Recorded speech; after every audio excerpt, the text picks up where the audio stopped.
All right. Looks like things went not quite how I thought they would, but here we go. Welcome everybody to Hash Church 5.0, episode 5. Gonna quickly let some folks in here. Quickly let some folks in here. Looks like we started in a new room, but that's okay. Share that down. Hey guys, how's it going? Let's Howdy. see if we can hear. Oh, Dr. Ethan Russo in the house. Nice and on time, bro. That is what I'm talking about right there. Yes. David, are we going to see you? Maybe we'll see his Dr. Seuss little stuffed animal. Oh, There it that's is. that's really what I meant. Yes, absolutely.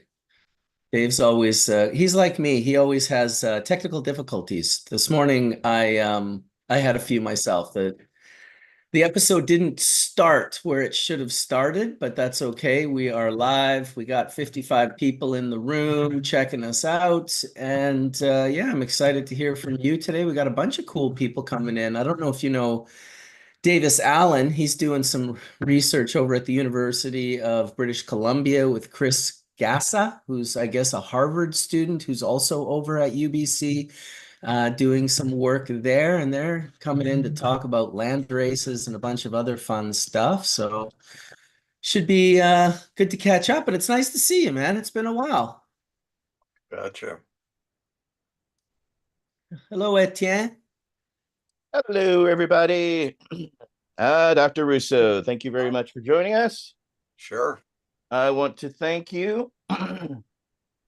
um, for 16 years ago, I reached out to you after I reached out to the University of Mississippi to get the information on how to test cannabis. And they told me, of course, to, in so many words, to get lost. And I contacted you, and you helped me put me in touch with Dr. Hazekamp. So I want everybody to know that you were helpful and responsible in the early days for making sure of independent testing for cannabis back in the dark days. So I just want to acknowledge you and thank you for that, because of course you set us inadvertently down a path that changed cannabis, and I have to thank you forever. You're welcome. Nice. Very nice, very nice. Well, good to see everyone on this beautiful Sunday morning. I've got my sling off, so my arm is still completely broken, but it feels amazing not to like be slinged up in my on my chest here. Hey, good morning, Davis. This is Hey, how's it Davis going? Allen. He's a close pal who just lives across the way in on Bowen Island, actually, or is from Bowen Island. I'm not sure if you're living there anymore, but you are tuning in from Bowen today, correct? Yeah, I'm actually living on Bowen Island right now. But yeah, Okay. Okay, awesome. Very cool. Well, good to have you, dude, man. I'm looking forward to some of the conversations. Davis reached out oh geez, it's probably been a couple weeks ago now.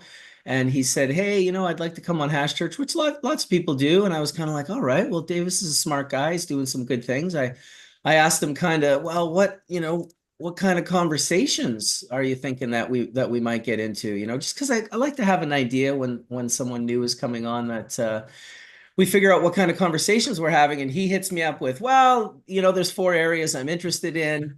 Landrace strains collected from isolated regions, chemical profiles, ratios observed in specific regions, and theories behind either biodiversity or selections of traits done by local cultivars, morphology and traits of interest, pathogen, environmental resistance observed from various regions, and then breeding, development of new F1 lines from inbred landrace heirlooms, true breeding hybrid lines, selection from environmental pressure and stress tests, the pharmacology, research on major cannabinoids, potential therapeutic use other than THC, i.e. CBD, CBG, CBDV, etc., potential isolated compounds from cannabis for future medical use, Is that and then all? organic cultivation. Yeah, no, it's not. It's not actually all, Dr. Ethan Russo. Then he goes into organic cultivation, no-till soil, sustainability, operating costs, cover crops, pest management via mineral content in soil and beneficial insects, and sub-irrigation benefits versus top Sounds like he watering. So needs I a was show like, of his own.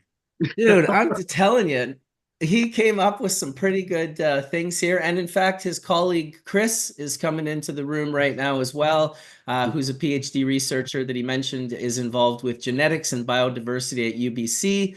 And he's also interested in chatting about genetics in depth. So welcome, Chris. Good timing there, dude. You came in right like at the perfect time to give you an introduction. Thanks, Marcus. Yeah, man. Good to meet you and have you here. I feel like today's conversation is going to be a doozy. Everyone's early. Welcome, Dr. Mark Scialdone, into the room. We got some heavy hitters in the room today. I like it, man. I like it. I'm all about promoting incredible dialogue. That's what Hash Church has always been about. Uh, Pretty loose in the sense, but we've got Dr. Ethan Russo here to begin with. So I was figuring we would start with him and kind of let him get into some of what he wants to talk about. Ethan clearly doesn't need an introduction, but I'll give him one anyway. He's just an awesome, awesome guy, has always been so humble and kind and helpful and facilitating. And it's just nice to have you here, Dr. Ethan Russo. So yeah, let's get right into it, man. I believe one of the first topics you had mentioned was CBGA, THC, and limonene for anxiety. Did I get that right? Yeah, CBG, so cannabigerol. CBG. Anyway, it's a pleasure to be here on what I call Hash Temple, at least during my appearances. But yeah, we've had two publications this year. The first one that came out was with folks at Johns Hopkins. We've been trying for a long time to do what I call a deconstruction reconstruction of cannabis components to try and show synergy. So the idea was to follow up on experiments that Dave Watson and I did more than 20 years ago, basically to use different amounts of THC and limonene and show alteration of THC effects. So that's basically what was done. The clear result of this study, which lead author was Tori Spindle. So this is available free for download at ethanrusso.org at the library tab. It should be one of the top articles, so anybody can access it there without going through a paywall or anything else. But basically what happened was at a sufficient dose, people in the study had anxiety induced by THC, which was vaporized, and this is all double blind. But with the addition of limonene in a sufficient dose, there was a clear reduction in the anxiety.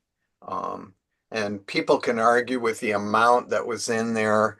We addressed this possible criticism in the article because the top dose of limonene was 15 milligrams, which would be hard to achieve in many types of cannabis, but there are chemovars that are particularly rich in limonene and actually can equal or exceed the amount of THC, particularly in type 3 plants. So what we did is not pure fantasy. Also, people may realize that I've always been a proponent of whole cannabis extracts, but in this instance, again, we had to separate components without using herbal cannabis that would just have too many other factors that would complicate trying to interpret the results.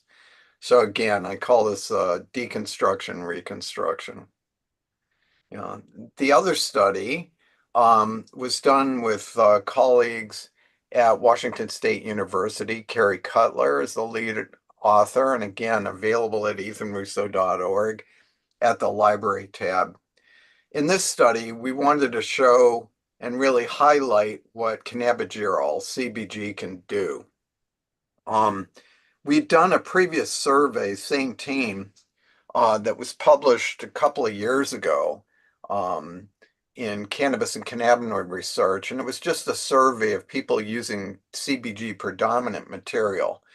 And the results were surprising because all kinds of claims were made about medical benefits People saying that the CBG preparations were better than conventional medicine, and very, very significantly helped with anxiety. So we tested that proposition.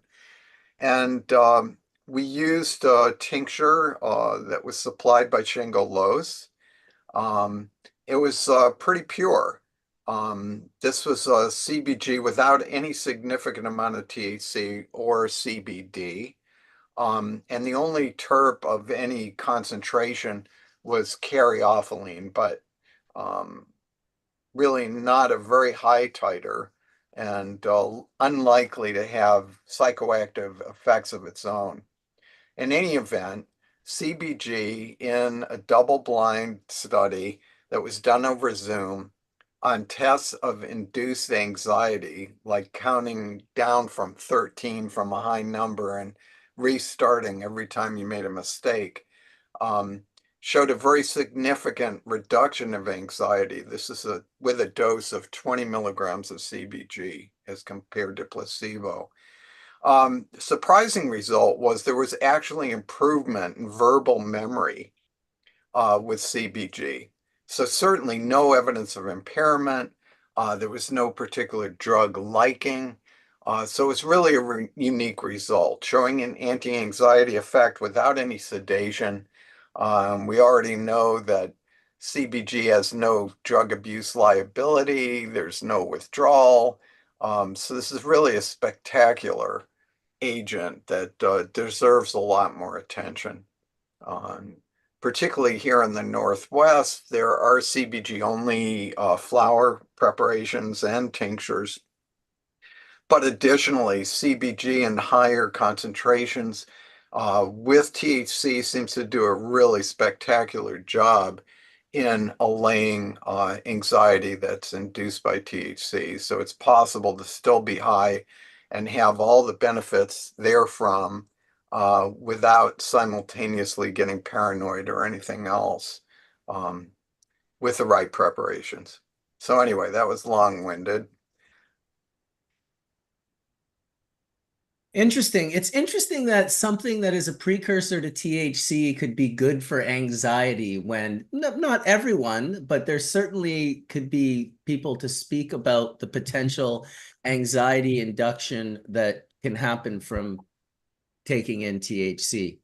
I've always kind of not so much felt it on the wide leaf drug cultivars, but that terpenoline rich narrow leaf drug cultivars is where I have definitely felt a little bit of that anxiety. I never felt it my whole life until I broke my coccyx. And when my coccyx was broken and my whole core was just shattered and I was just having a really hard time, I accidentally ended up taking some dabs of, I think it might have been Where Is My Bike, which was that biker kush crossed with Amnesia Haze from Karma Genetics. And I'll tell you, man, that was the first time.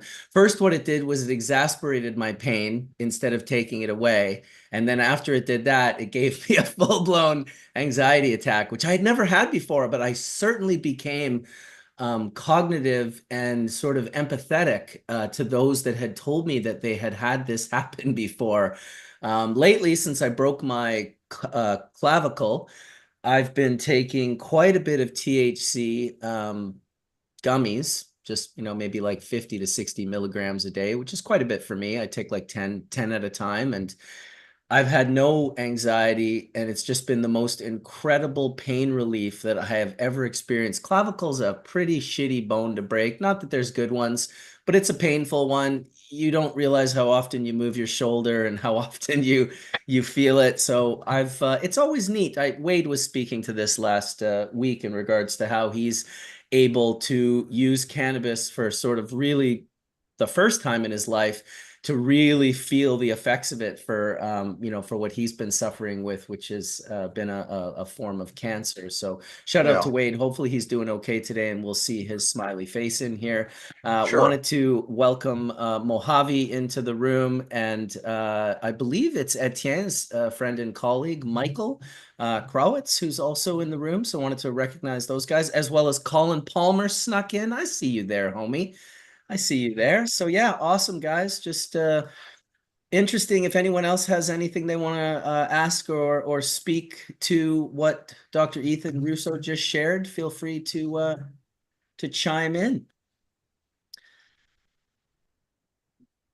I just want to thank you very much for your work. It has helped many people. It continues to help people. And of course, needless to say, people are tuning in because, you know, you're at the tip of the spear usually, and, you know, curious about where your spear's headed currently.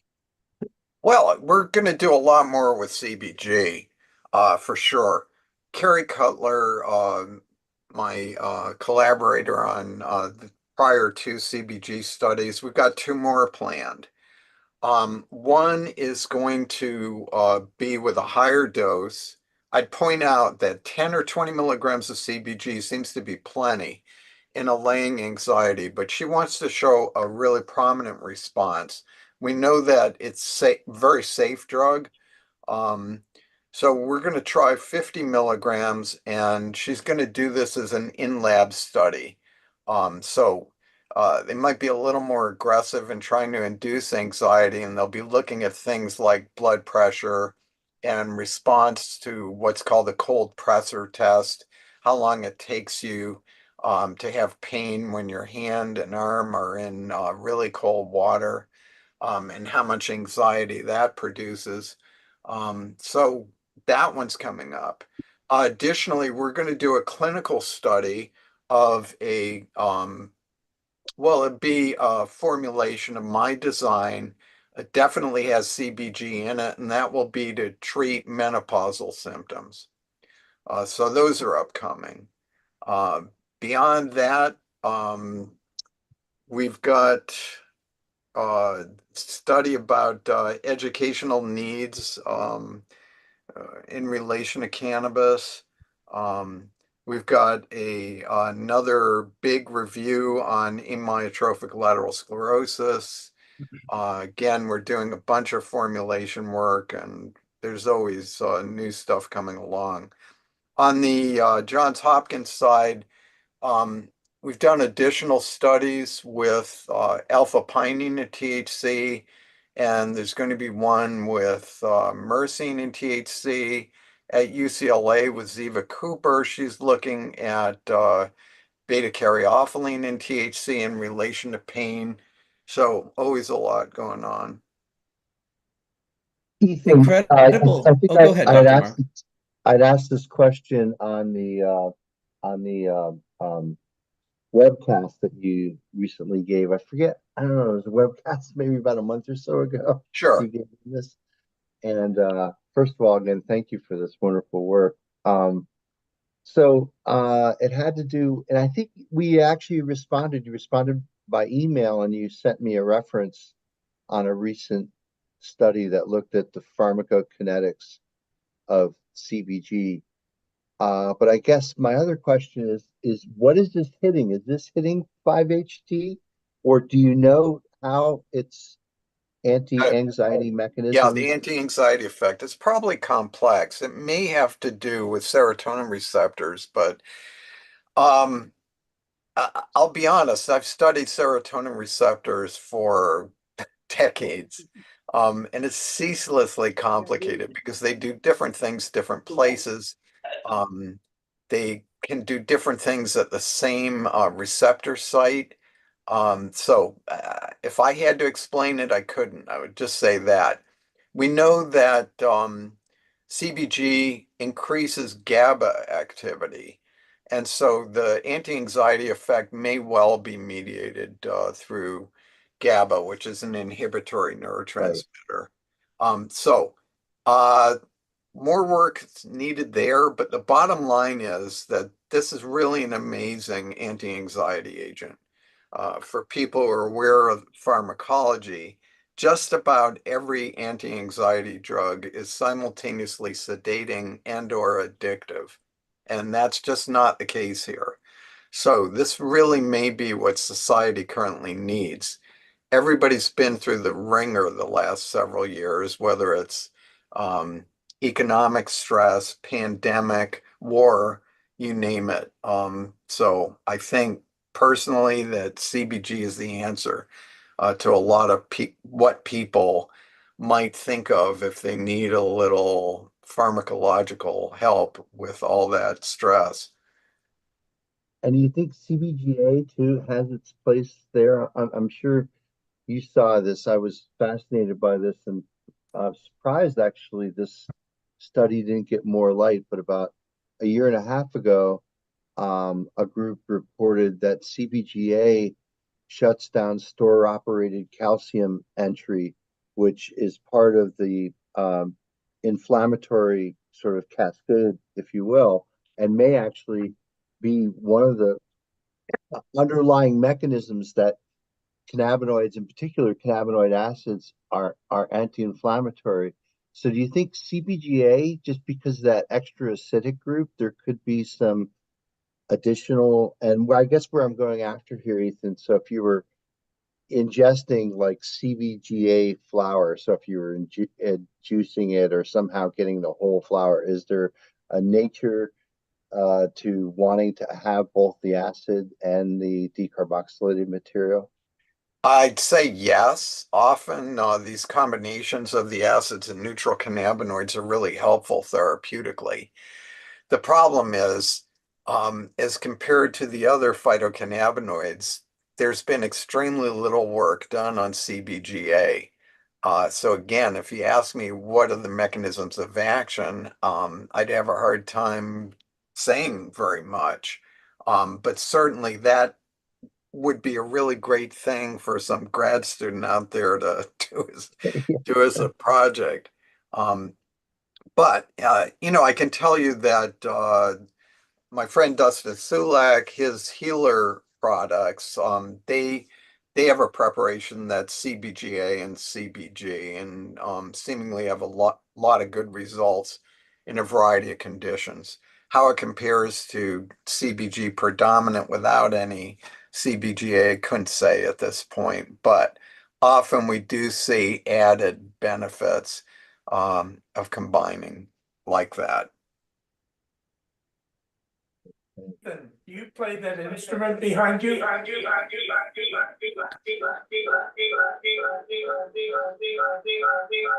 Colin, can you sample this? I literally was just thinking the same thing. I was like that. Is that Dave? There was a moment Rastamon. when people worked really hard to do that, and now it just happens. That was Hey, absolutely Skunkman Sam asking you if you played that instrument behind you. And welcome to Chimera, dude. That's Yeah. awesome to see you, man. Since this was brought up, that's a Turkish oud, and yeah, I play it. It's 11 strings and it's not in tune, so I'm not going to indulge now. But yeah, I picked that up at an estate sale several months ago and been having fun with it. That's pretty cool.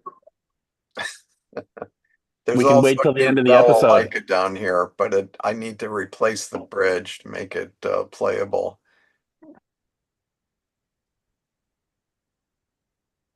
Howdy, y'all. Nice to see you guys. I'm sitting here with Sam. Good to see you, Chimera. Love you, bud. Been too long. Nice to see you all. Hey, Ryan, how are you? Well, that explains the feedback from Sam then. You can't have two mics so close to one another.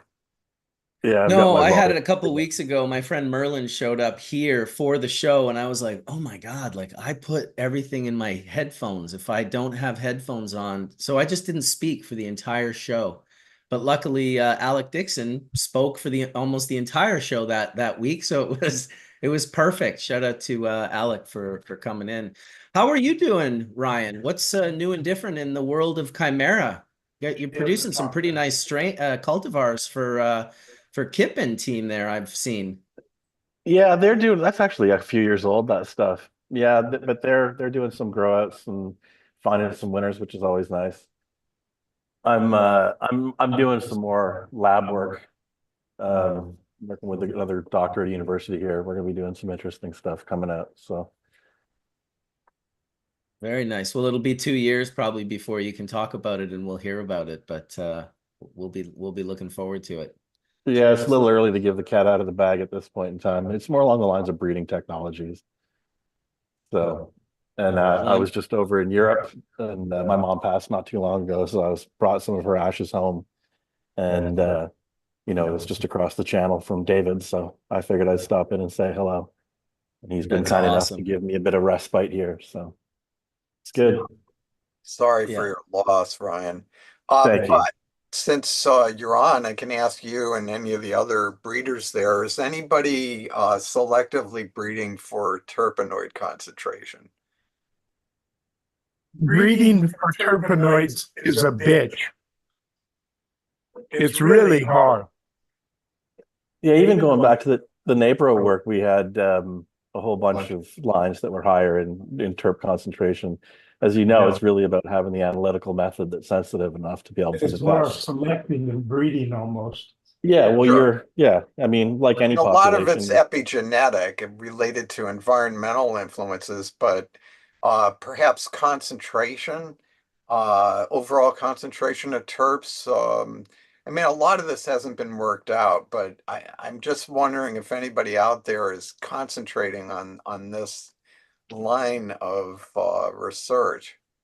Well, even like I said, even going back to the NAPRO days, we were doing that. We had certain terpinolene lines that were producing significantly more terpenes within a given line. So we would breed those up, and you Yeah. can definitely create lines that are higher like overall terpenoid Right, because production. I know Mark Lewis, he had one in particular I was really interested in. It had 2% alpha pinene alone out of 3.9% total terps. So that's spectacular. Considering that most totals are about 1% on things that I look at. But I'd sure encourage people to think along these lines. And Well, Ethan, I've always, I mean, I'm not a breeder, but all the selection work that I've done and all the cultivars I've created over all the years have been terpenoline dominant. That's been my game, always been a fan. that's California. Well, yeah, well, that's a big part of the world too. Terpenoline is a big, it's kind of an outlier in many ways.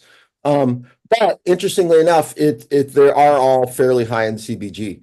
So over the years, I've realized that most of the cultivars I've selected have been 1.5 to 3% CBG and about 1 to 1.5% terpenoline, which kind of gives it this really, a mellowed effect. Like people have always assumed that like, wow, this is a lower THC variety. Like this is an 18 to 20. It's like, well, actually 28%, but it really mitigates a lot of that THC side effect.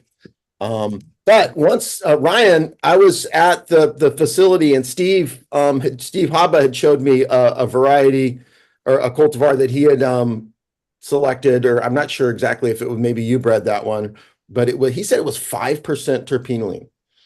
Yeah, that was the line that I was talking about previously.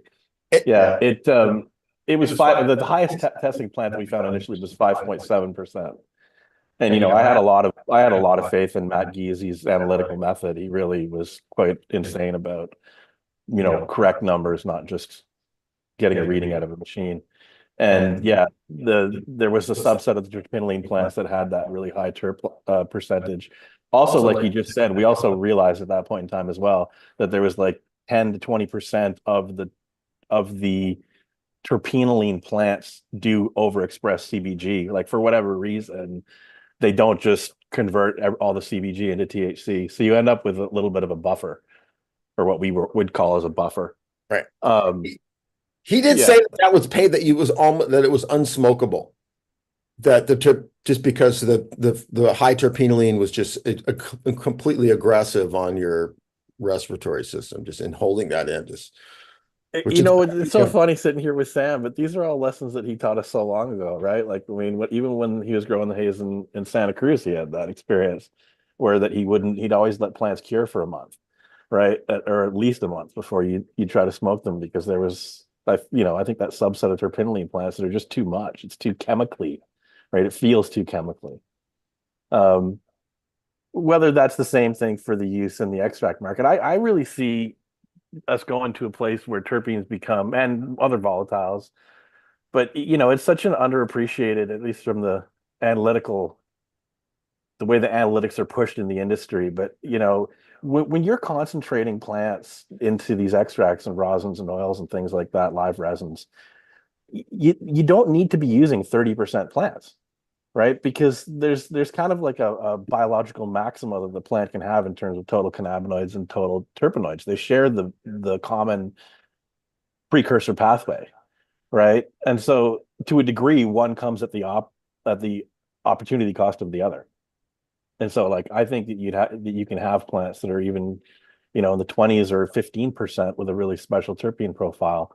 And when that's extracted, that's more of a suitable plant for the market. Unfortunately, a lot of that stuff can't make it in a regulated system where everybody gets so focused on THC, right? And then a lot of these flavor class plants that only produce in the 15 to 20% range kind of get pushed to the wayside. So, Yeah, they're probably unsaleable most places. unfortunately, it's the reality, right? Everybody's so driven by THC. I even see not dispensaries, but retail shops in British Columbia, and you walk in and they have plants literally rated on the menu. The top is the highest percentage THC content. So, Well, I wish it were more experiential.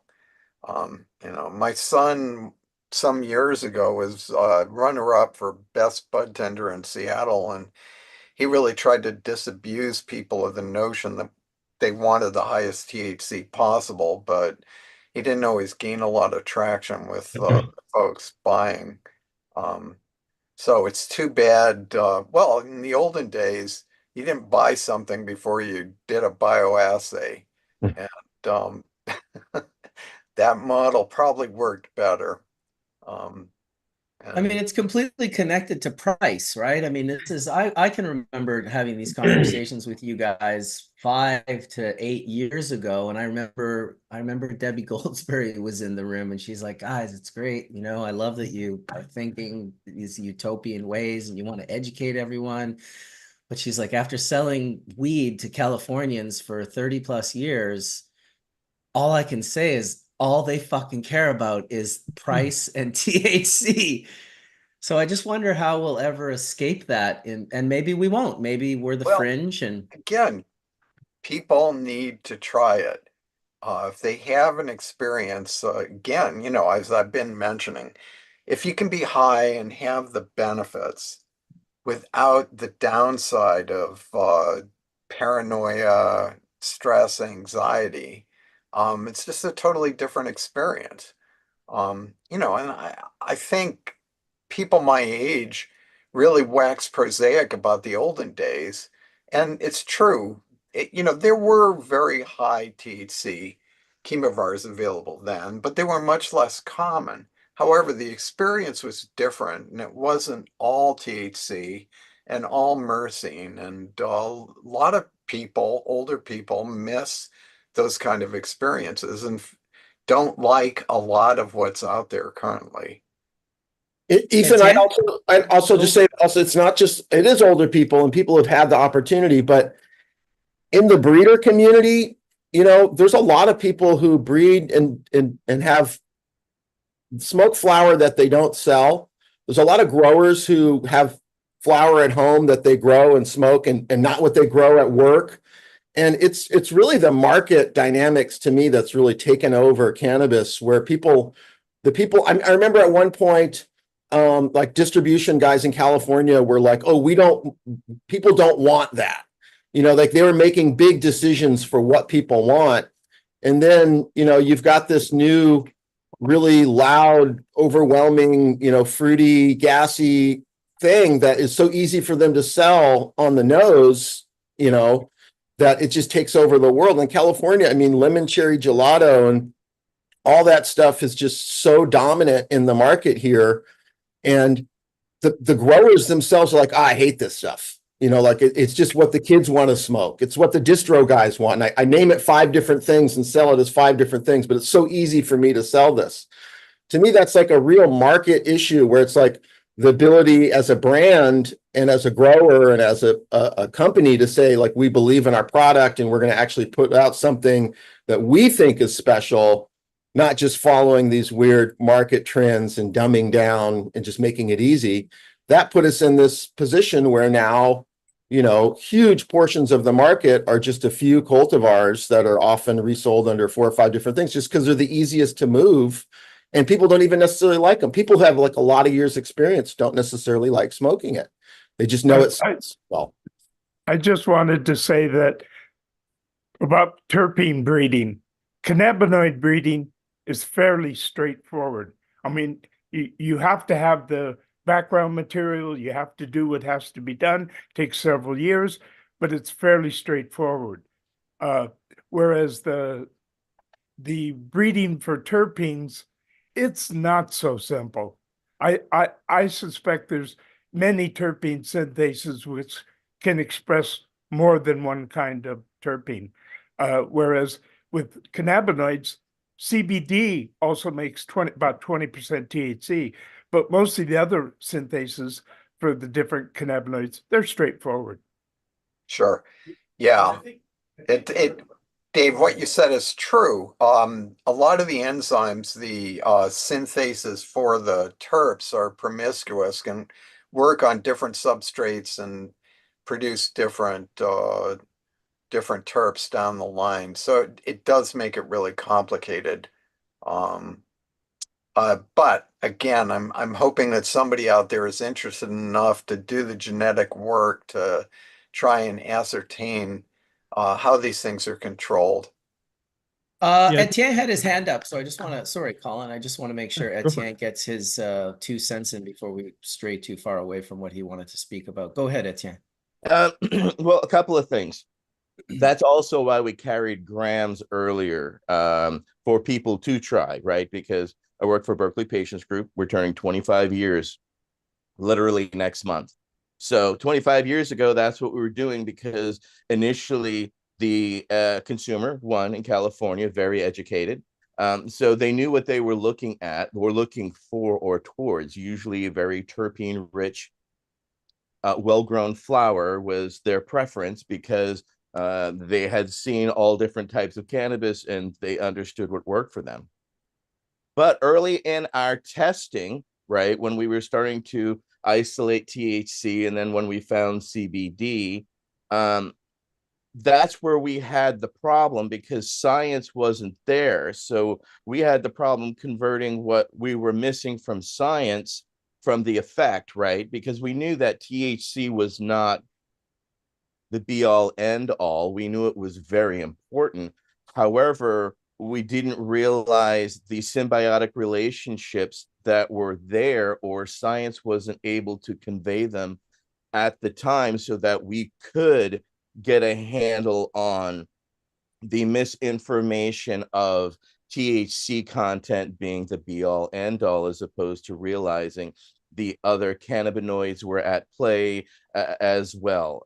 And we're still struggling with that, unfortunately. And I hope that we're able to someday get an educational outreach to the consumer so that they can stop this because of the alcohol causation that seems to be the predominant thinking that high THC is now going to get me the best high. And we know that, you know, therapeutically, medicinally, that is not the case in any way, shape, or form. In fact, we find lower THC and other spikes in cannabinoids, et cetera, to be very most important. But to Dr. Russo's point, yeah, early on, we had to go small so that people didn't feel the financial ability to commit to, you know, the overprice that was, of course, cannabis, which is back then, you know, $4,000 to $6,000 a pound, which 25 years later, we're thankfully is no longer the case. So sorry to be so long-winded there, but I thought some perspective for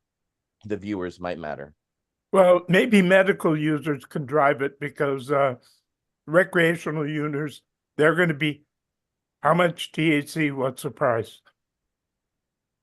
Yeah, I just wanted to say I was looking through some of my COAs and some of my testing, and Ethan, I've always sort of, since the beginning of being able to see what's underneath the hood in terms of what constituents are there making up these profiles, I've always tried my best to selectively breed towards things that were the we're looking at the COA and saying like, okay, well now this translate, for instance, I have lemon G13 up. I always believed that it was high in limonene. And then I started working with the plant really deeply, and I realized it was just really beta-myrcene that was driving it. And 1.79% to 1% of limonene or limonene was really driving those flavor, the essence that I really loved of it, right? And you look at it, and it's 4.3%, 32% in this COA of beta-myrcene, right? And that's incredibly, that's really notable if you're breeding towards flavor profiles, because myrcene's not something you're breeding for. You're typically trying to get away from that, to be honest. Sure. So it's really interesting. But again, as we've all said, the more I started looking towards breeding with that methodology, it dispelled whether or not that was really the path, right? So I think markers, I think last week we really talked about some CRISPR. I think things like that are getting us closer to understanding the ideologies that we can kind of dispel and kind of work through to better understand the path. But there's so much work to be done, because if you cross two offspring together, it's very highly unlikely that they'll even resemble the mom or dad.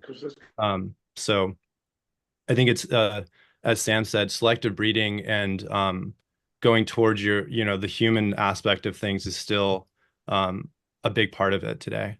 Listen, you don't need to go CRISPR to do that kind of stuff. Yeah. Right. One of the things that people are not doing in cannabis breeding, and I know because I've seen this and I've done it both ways, the reason Napro and Mark Lewis are having, and Steve, Haba, they're having that kind of results with the breeding is because they take every plant and it goes to a laboratory. Whereas the vast majority of people that are doing this, and I would say 99.9% of the people growing cannabis, they select the few plants that suit their goals and they send those to the laboratory, right? So if you tried to kind of come to it from a prospecting kind of thing, that's like taking a square kilometer and digging 4 holes and then deciding what is in the entire square 4 square kilometer space, right? You literally have to take every single plant and you're looking for those things that maybe the human nose doesn't quite detect. Or really maybe we don't detect them in the same way. Whereas when you do a chemical analytical, kind of high throughput, like brute force approach, you might see some chemicals that are hidden in the mix that you would otherwise miss. And then you can pair those plants together or self them. And that way you can actually start driving specific terpenes synthase. You don't have, and even, it would be great to understand the genetic mechanisms of these things so that we can develop genetic markers, but we don't need that. Like the chemicals themselves are chemical markers, right? And that was something that Mark, as a chemist, he really hit home. Like the chemosphere of the plant, like the chemome, if you want to call it that, is really a reflection of the genome, right? Is what genes are produced. So all you have to do is look for those outliers. And one of the things that we are doing as a global community is growing a lot of plants. And, some of those plants find their way kind of to the top of the cream, right? Like they rise to the cream. And then we get these little pictures of, this is what makes this plant unique, be it thiols or whatever chemical, whatever volatile we're looking for and considering, right? Yeah. But yeah, it's an expensive thing to do, to take 100 plants or even 500 plants and send them to a laboratory. That's a big old analytical bill. No, nobody can do it. And that's why, I applaud Mark's approach. He could only do it because he had a lab on site. Yeah. And I think that's the way forward. If this is a goal for other people, it sure would be for me.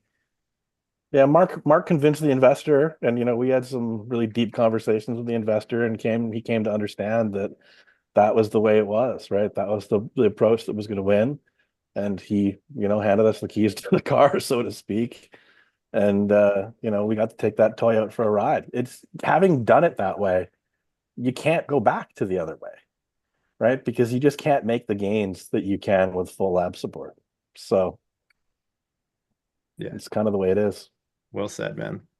Yeah, it's and the one thing that I've found, some of my favorite cultivars as I get into the hood of them, they're completely different than what constituents that I thought were there. And to your point, you can't go back. You have to know now. It's not like, it's just part of the process, and as it should be. Well, you realize that you're blind right? Yeah. You're kind of blinded if you're not doing it that way. Yep. And so once you've seen the light, it's hard to go back into the dark. Yeah. You can still screen plants for all sorts of other things, but even now that there's legal systems around the world with universities that are working, collaboratively with industry, we're starting to figure some stuff out. It's really, the game has changed so much in 25 years. It's remarkable. Yeah. Well, Exciting. speaking of that, I would love to hear from Chris Gassa as well as Davis Allen. They're doing some work with the University of British Columbia. And yeah, if you want to maybe start, Chris, introduce yourself and kind of give us a little lowdown on what you're doing. Oh, you're muted. Sure. So I've spent about the past 5 years working on understanding really kind of the demographic history of cannabis. So how kind of the land races and really I think different species are related to each other, and which kind of natural populations the land races were domesticated from. And then just recently, over the past 6 months or so, the UBC received a permit, although no grant yet, to start some pre-breeding to really take cannabis production outdoors, breed cannabis for outdoor cultivation in a Canadian environment. And so, in the Pacific Northwest, we have some like downy mildew pressures, for example. We also have, a shorter growing season. And so, yeah, the idea is to kind of use this knowledge of land races and also maybe wild plants to breed some plants that are good medicine also. So Davis has also been helping out with that, acquiring different landrace varieties. And Davis has quite a bit of, long-time medical patient. And so he's able to speak on kind of the efficacy of different varieties and, some of the chemical profiles that might be good to include in our breeding program. Interesting. Yeah, I'd love to hear from you as well, Davis. Yeah, for sure. So do you want me to give my background as well? Like where Yeah, give us a little cliff notes of who you are and what you're up to. For sure. So I've actually been a medical patient since 2011, since I was 17 years old. And I got into the industry in 2013, ultimately because I noticed that just like a lot of you guys are discussing, like there seemed to be an emphasis just on THC and not on the full profiles of the plants. What I found really interesting is one time I had a university lecture a few years after I received my medical card. And I noticed that there's like a different effect to it. Like I really paid attention in class, all these other things, because I was actually thinking about not even attending my course because I was having some autoimmune issues. What was really interesting is we had lab analysis done on that variety, and it had a low concentration of CBG, which is really interesting that this is being talked about in this discussion as well. And it really led me to look into the chemical profiles of various varieties and have a strong interest into land races, because what I noticed after years of collecting land races is that there's distinct effects that seem to be standing out within different varieties. And it led me to want to collect land races from various regions for future medical use, additionally for research purposes, which I'm fortunate enough to be sharing now with UBC. And additionally, on top of that, I think that while I agree with you guys that like in the current market, there's an emphasis on THC, I ultimately think over time that's going to shift because people are recognizing more and more, at least I believe, that having these kind of distinct profiles will allow for different type of psychoactive profiles. And so in turn, by having this different effect, people aren't necessarily just looking for what's the strongest. Ultimately, I think the correlation is because there's a lack of information on these other compounds within cannabis, all people who don't really have a strong educational background can look at is the high THC and the best price, because ultimately, you know, we live in an economy, we live in a world where people have to be careful about how much they spend, so they're going to be price conscious. And ultimately, when they don't have that information, those are the two easiest things to look at: what's the lowest price and what's the highest THC. And so, yeah, I truly believe that over time that's going to change. And it's interesting, just a few things that I heard from Ryan, for example, there about the, you know, profiles that aren't necessarily, you know, 30% THC, that in turn, if they're like at 15 to 20, have these more like unique flavor profiles.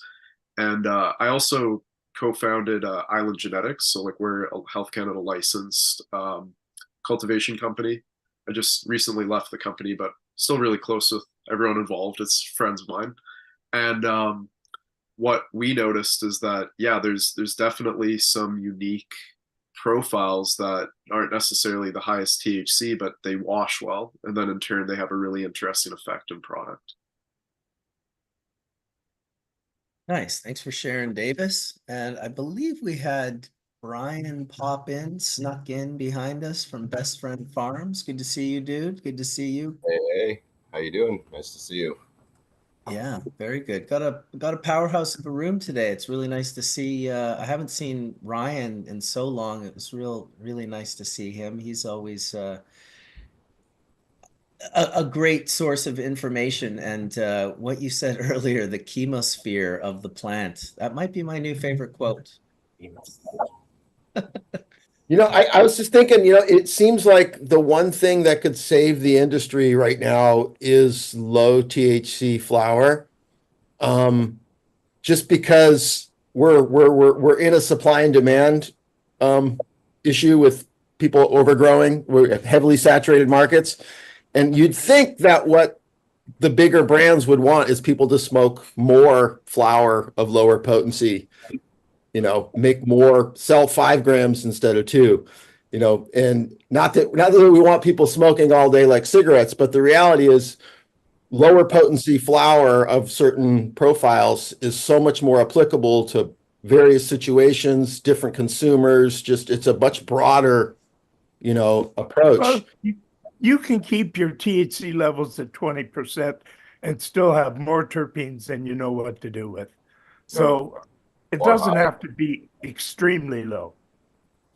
Yeah, so Mojave, I did a study for a year and a half with a toxicologist and 2 other PhDs. I don't know if I can say the name of the company, but I'll talk about the study. And what we did was we tested varietals that were in the 30% range and then below the 20s, right? And we gave those patients over a year of time those 2 varietals, and we asked them what they thought was more potent. And every single time, maybe 2 patients out of the 20 that we did this with, every single time they were on the lower side of the THC, and they thought it was the higher one, you know. So I think what the learnings that I walked away with was we need to do more of this, because we need to dispel and better understand what patients actually want and what they actually believe through placebo. And 2, perception, you know, and as we're all talking about, perception of value is, and we've talked about this on another episode, where for some reason it's like the alcohol world is seeped into our world, and for whatever rhyme or reason, we haven't found a great reason to dispel why not. So I think in that way, I think we have a real opportunity here to develop the path forward for that, because this is the millionth time I've had this conversation in the past probably 3 months. Yeah. You know, and I think it's a constant in terms of everyone's consciousness and what they're thinking about on a daily basis of what Well, 30 years ago, when we first tested THC levels, and we found the entries into the High Times Cannabis Cup, that the 25% ones, people didn't like them as much or think they were as strong as, for example, skunk number 1 that was 17%. And we knew at that time that it was the whole picture rather than just the THC. But it's not easy to convince recreational smokers, especially younger ones. I think that last part really plays a Well, potency, I think potency is really important. And the fact that we can't, because cannabis is so complex, so chemically complex, we can't really put our thumb on what potency is. But ultimately, it really is important, I think. And that's how people navigate safety with consumption of substances, but is by knowing how potent it is and how much I need to put in my body before I feel unsafe. And we can't do that. We need to do it. Cannabis needs that to happen. I mean, you need to have a number on the bottle of alcohol. You need to have a milligrams on the prescription drugs. It's just common sense. But cannabis is elusive in that way that I don't think we'll ever really figure out potency because it's so abstract and people are so different. But there is a potency scale, and we can get there. And it takes a concerted effort with scientists and industry and limiting cultivars so that people can learn, like, this one is this strength.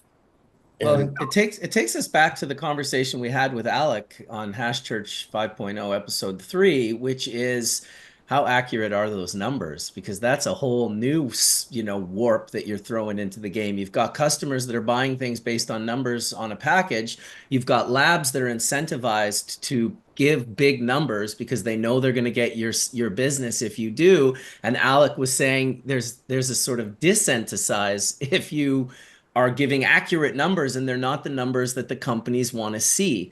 And so that to me is also playing like an enormous role. So now someone's like, oh, I only smoke 25s, but they're probably, substantially lower than that in the reality. So that really throws things there's for a so loop many as well. things going on in this conversation. There's the labs, there's interlab. I mean, Alec can talk about, within lab variability, but there's also interlab variability, right? Like, people make mistakes in method development and you misquantify or misidentify certain compounds.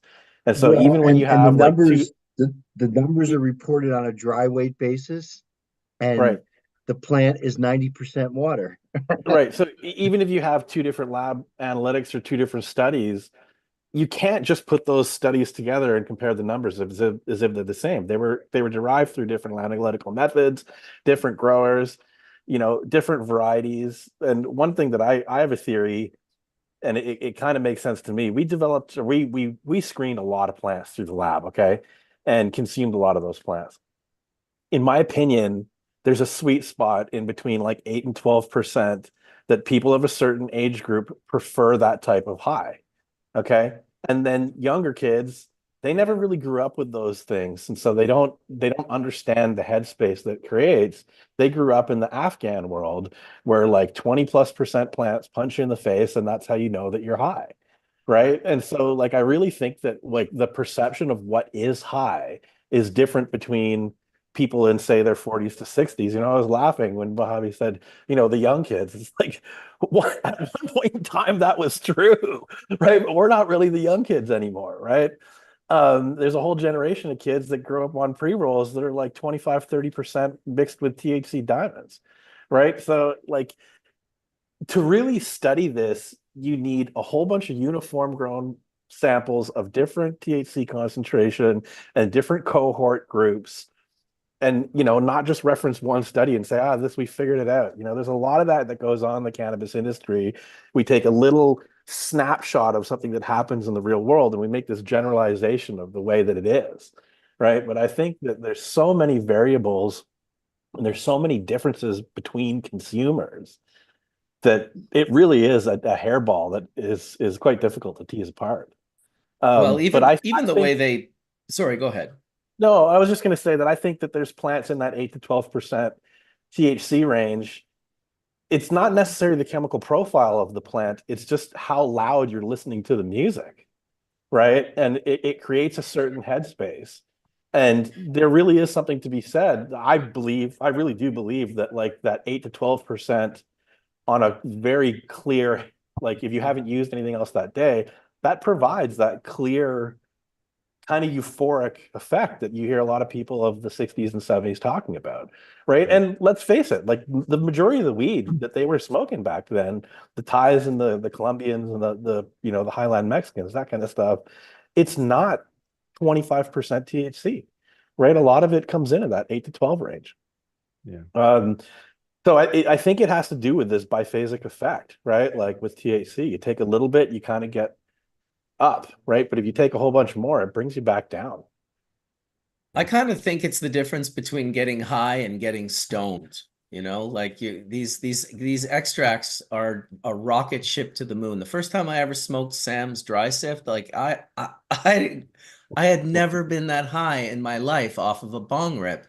But then when I started doing the hash hits and was kind of trying to like wrap my head around, oh, I gotta like get off my high horse and produce products for people that aren't so rippling strong. Not everyone wants to take a rocket ship to the moon. Just because 90% of the people around me do, that doesn't really mean it's an accurate description of what, you know, society kind of wants. So, you know, I started making these hash hits and I hadn't really smoked in a long time. I was like, I'm gonna have to smoke these things. And I'd go out on my electric skateboard and I'd pull out a hash hit and have a couple of rips of, you know, like a 30% THC hash. And it was super mellow for me because I was, you know, I'd spent the last 25 years just ripping the strongest possible, you know, 60, 70+% and super concentrated 5 to 10% terpene content. And what I really found was it was just nice. It was just relaxing. It put me into a completely different headspace. And yeah, I appreciate that headspace. Yeah, and you know, there's something that happens, I think, with age too. I posted something on Twitter earlier today. I saw this kid rolling up a joint where the paper was like shatter, essentially. It was a pliable shatter, and they just stuffed it like a cone. And it was not only a total waste, you know, they were smoking it, and half the more of the THC was going off in the side stream than into their lungs. But it's like it's kind of that frat boy mentality of like, you know, how much beer can we chug, right? And I don't think that you get the same headspace. It's almost like headroom, right? It's like it's when you listen to music incredibly loud, it's hard to hear all the subtlety. Yeah, Right? Ryan, I was gonna say like recording music, you that's why we use compressors and outboard gear, right? Because audibly we're looking for the harmonics, right? We're looking to shape the frequency, right? And you're touching on some stuff that I think about a lot is we have harmonics are fleeting, right? Much like these VOCs or these volatile compounds that we talk about. And to capture them in their perfect state is almost like chasing this like forever. Like it's forever chasing your tail. You're trying to get that perfect moment, whether it's an extract or it's the perfect moment when you're going to harvest it and then you're going to dry it for this set amount of time. And you're trying to encapsulate that moment, you know, that personal, what you think as a breeder or as a grower at that point in time, what you're trying to, that moment in time that you're trying to capture. And that's a forever moment. And bringing it back to what you're talking about, it's the subtleties are, it's almost like the music's gotten so loud to your point where it's just blaring and I don't hear anything but just noise. And what you're talking about is getting back to the subtleties of harmonics in maybe an F minor, or a G sustained chord, you know, or something like that, that allows you to, as a user, really get in touch with why you use cannabis and the things that draw you into the plant and keep us all here talking about it.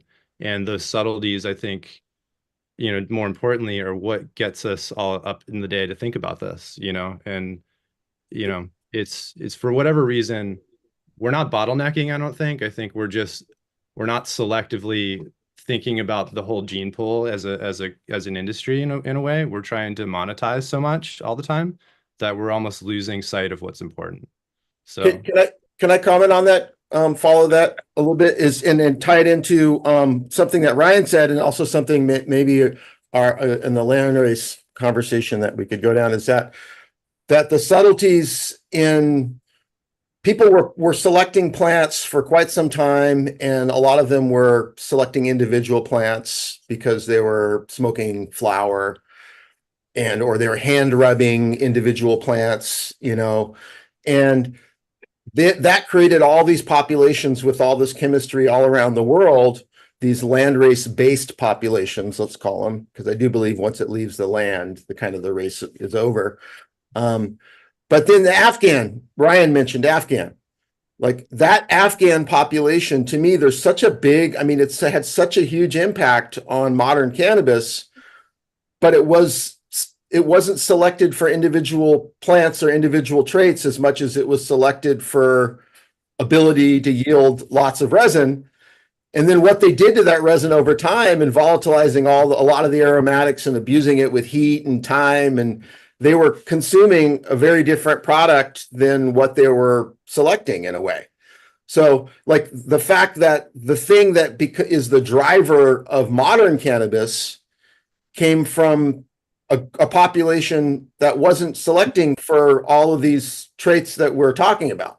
Individual, like the nuance, the harmony, the color and the resonance and all that stuff, right? Because it was lost. They were selecting literally for API. They were selecting for the bulk power of oomph of hashish. And on top of that, they were consumers. I mean, think about it. They were the heads that you're talking about, Marcus. Afghan hash smokers, dude, they smoked lots of hash. It was like a race, smoking, like Sam will say, like smoking the hubbly bubbly. Only certain people could do that.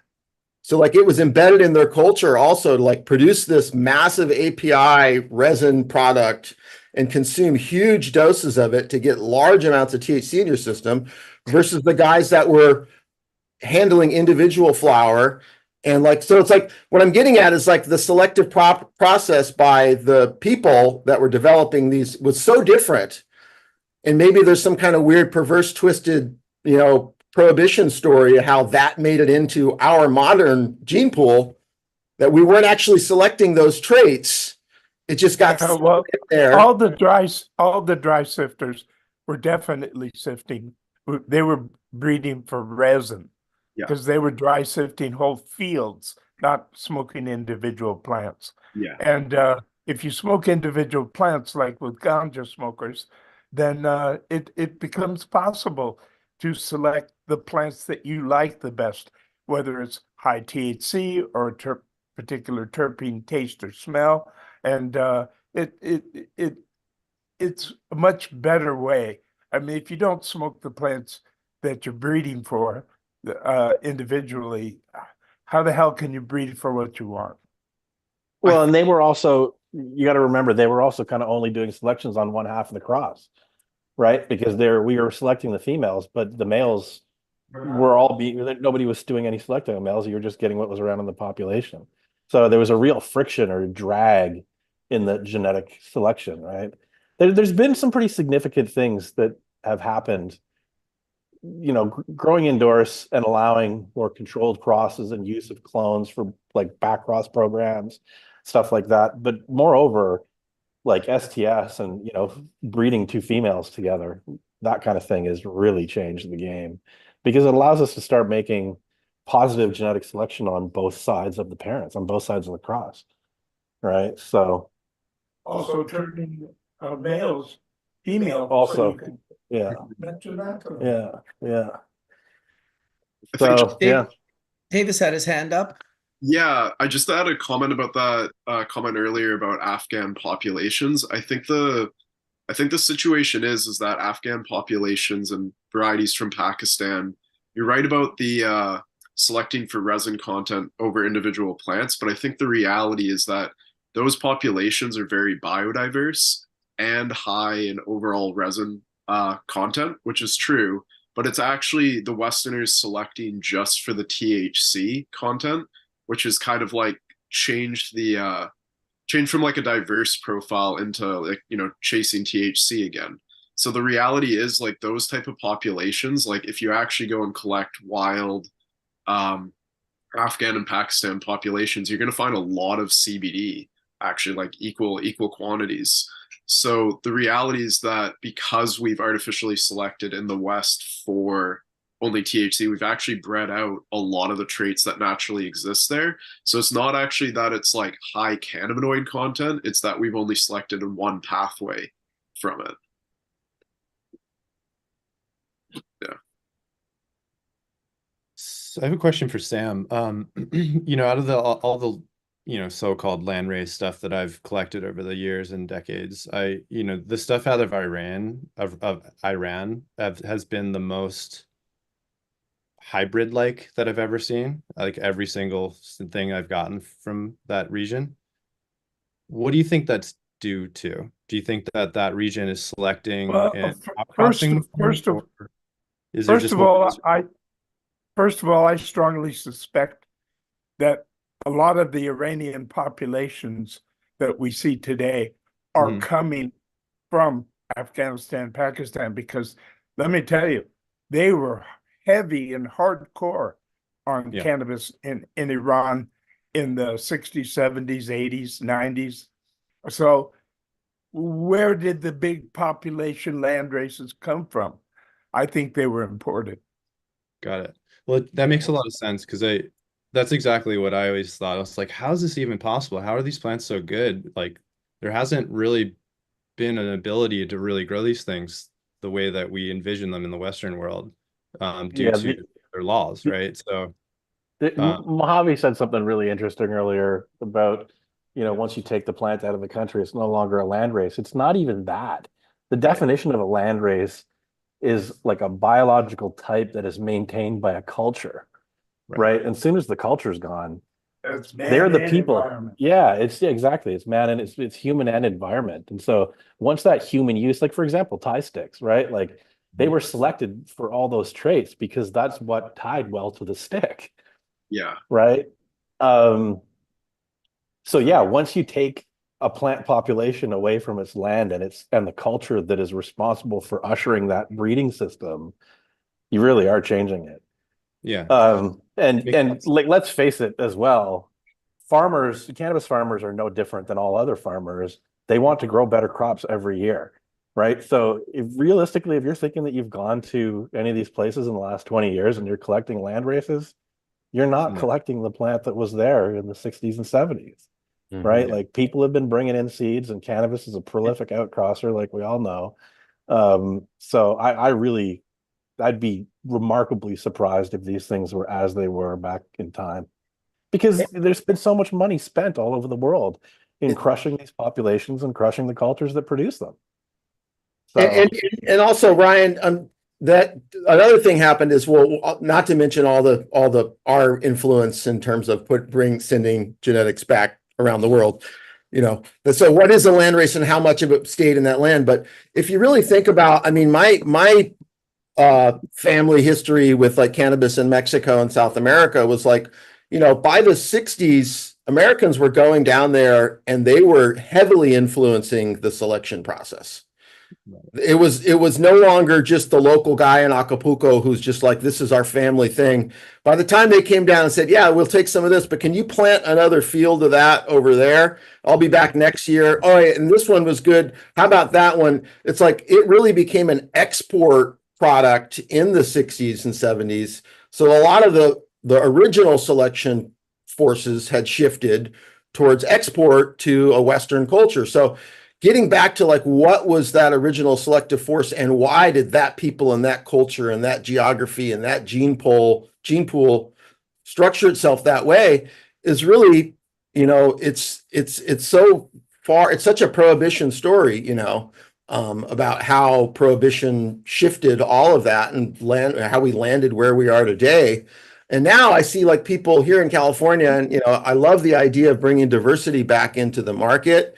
But people using the word landrace to sell cannabis and to say, this is a landrace, or I use this landrace cross, it's just like, I get it, it's just bastardization of the word, but it also, to me, there's a little bit of a cultural appropriation thing. There's some protocols, some international treaty stuff. It's like, you get into a really weird space. Not only that, Mojave, but how do you maintain a landrace with less than thousands of males and thousands of females? You don't. It changes every year.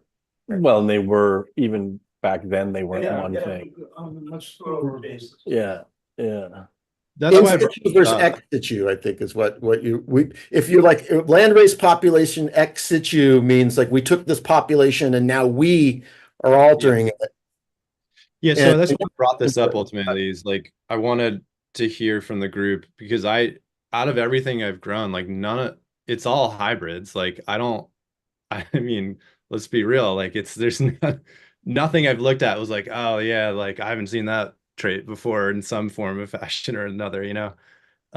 It's just maybe that line could be improved. But I don't know. I don't know if anyone on here has seen things they have yet to truly see, but it seems to me like there's a lot of social appropriation, there's a lot of misinformation, and a lot of, you know, quite frankly, hot air that's being blown around. And sure, these regions have great respective gene pools, and we should be dipping into them and working with them in some respect, but we also have to recognize what they are and what are we actually after here, you know? And there's a lot of Sam in there. Let's just all be honest. Sam, I was gonna say that, like Genghis Khan. Okay, so you know when you're That's around, right. Everybody knows It that has to be. everything is half skunk. okay, that's what I'm saying. Okay, now this Samus is where. Khan. All right, this is where I want to introduce a friend of mine who I had come in, who's my mentor, who I've been working with at the international level. His name is Michael Krawitz, and of course, many of you on this panel know him, or know Ethan and Sam, etc., because he's an OG cannabis collector. But one of the things that has been worked on is this thing called the GRAKT Treaty, GRAKT. And it's a new treaty having to deal with land races and those land races that were stolen. So I want to introduce Michael because he's my mentor and also part of the Veterans Action Council, which is a national and international organization, and have him speak on the GRAKT Treaty. And then I did bring him on because he's one of those amazing collectors. So he has some amazing cannabis artifacts that I just wanted him to show and tell and bring him on. So Michael, welcome. Thanks, Etienne. I put in the chat the link to that treaty a little while ago, actually. I was answering Colin. So the international treaties have sort of slowly caught up to the past. I was very, very thrilled to have a little bit of input from our mentor in-house here, Sam the Skunk Man, who made an appearance in Vienna at the international meetings to speak about the need to work on this end of I don't know what you'd call it, sustainability, paying back, paying forward. It's about respect for indigenous peoples, communities, stakeholders, but also small craft farmers and their craft and their not just their genetic resources, but most especially and importantly, the knowledge base that comes along with the genetic resources on how to turn these genetic resources into products. And I would go so far as to say everything that you've said so far has been remarkably cool, but also fits into that category. This is the traditional knowledge that you're working on, building a new craft of traditional knowledge. This particular set of treaty meetings culminated a 25-year negotiation to create a first ever international working document that takes the Convention on Biological Diversity, the Nagoya Protocol, and other things that have been designed to create a good working relationship between industry and stakeholders, and nations and their citizens and stakeholders, and industry. But to take it one step further, to actually come to some sort of agreement, quantifying, exactly what it is that we're talking about, and coming up with some concrete ways. They didn't go so far as to come up with sort of real, what we would call real enforcement mechanisms, but at least there is now international agreements that make it possible to foreclose on those that commit fraud, at least, and do some of the more egregious things that we feel like are being done in that genetic land race community. This is about, the seeds that we took back in backpacks full of weed in the 60s, going all the way back to the 1860s, to the 1960s. So this is generational, many, many, many generations of damage done by colonialism. I never thought as a cannabis activist that at some point I would be sort of butting heads with colonialism and trying to tear down some of the last infrastructure that's built out of iron, and although rusty, is not going anywhere too easily. But that's exactly what that was. Michael, let me interrupt for 1 second. Do you know of any seed company in today's world that is bringing landrace seeds from various countries, which is obeying these treaties and kicking back to the original growers? I don't know of any. Not yet. And your sentiment in that regard was well received at the United Nations. I can tell you, and this is planting new seeds of change that hopefully will lead to those types of relationships, which are healthy and sustainable, but also give us access to these special plants that give us these special characteristics that are our future. Well, unfortunately, we have access right now because people are just liberating them for the revolution, and they don't kick back anything of any significance. Yeah. Yeah, I think that, there was one conversation I had. The Thai Cannabis Corporation was very concerned that the efforts to work on these treaties and negotiations might actually stifle progress, stifle innovation. And that was a very good question. I thought about it for quite a while, did some research, and came back with a no, it wouldn't. And the reason why is because it moves too fast. Genetics, you're only a couple of years away from the next big discovery of something that's very specific to a particular place, a land race that hasn't been really discovered yet and created yet even. So I think that's where the future is. We've disconnected ourselves because of the drug war. The drug war has very adversely affected us as a people and made us first smoke more weed. We actually ate more candies and things before prohibition, and also growing indoors, absolute aberration, which will be corrected. The treaty you're talking about, in fact, they want you to share with the government and with the original growers. And it was the governments that were suppressing the original growers. Yeah. So it's a bit loony-toony. Yeah, well, and the other thing with any international treaty, it's kind of self-voluntary if you want to be part of it, right? Like North America, United States and Canada, they're not part of the Nagoya Protocol. Well, so good. Let me speak to that, because that's a really interesting point that I also did some really intense research on not that long ago. And this was in communication with our U.S. government. The United States government was, to say, an outlier in these negotiations in Geneva would be putting it mildly. They were a thorn in everybody's side. They were a burr under the saddle of any progress. So they're not, we're not talking about old colonial damage. We're talking about ongoing damage from some of these countries first. Yeah. But second, the thing is, they do apply. And the reason why they apply, and this is coming straight from the U.S. government's mouth, basically, I'm trying to quote as best I can. The reason why we have to comply is because the vast majority of our stakeholders in our international community are applying these treaties.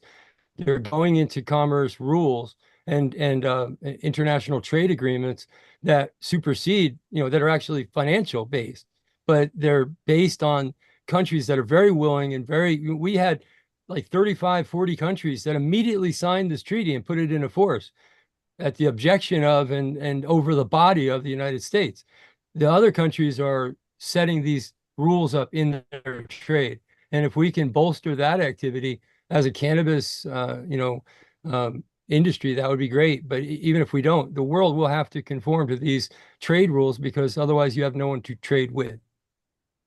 Yeah, the other thing is the growers are not really necessarily the breeders. They are the trustees of the gene pool at the present time, because the history goes back hundreds of years for many of the Afghan and Thai and Colombian varieties. Chris had his hand up. He wanted to ask a question as well. Yeah, so this ties into kind of what Michael and Sam have been speaking on, and I was just wondering kind of what does this benefit sharing actually look like? You know, Sam mentioned that the growers are not necessarily the breeders, and also that the government gets a cut. Is it solely financial, like the recommendation to give back? How do you identify who the kind of the beneficiary of these benefits actually are? And yeah. If you could speak on Yeah, I'll let that Michael speak. yeah, that was actually something that that you got me started on, Sam, thinking about this very hard, and we actually put a committee together to think about this to try to figure out exactly how.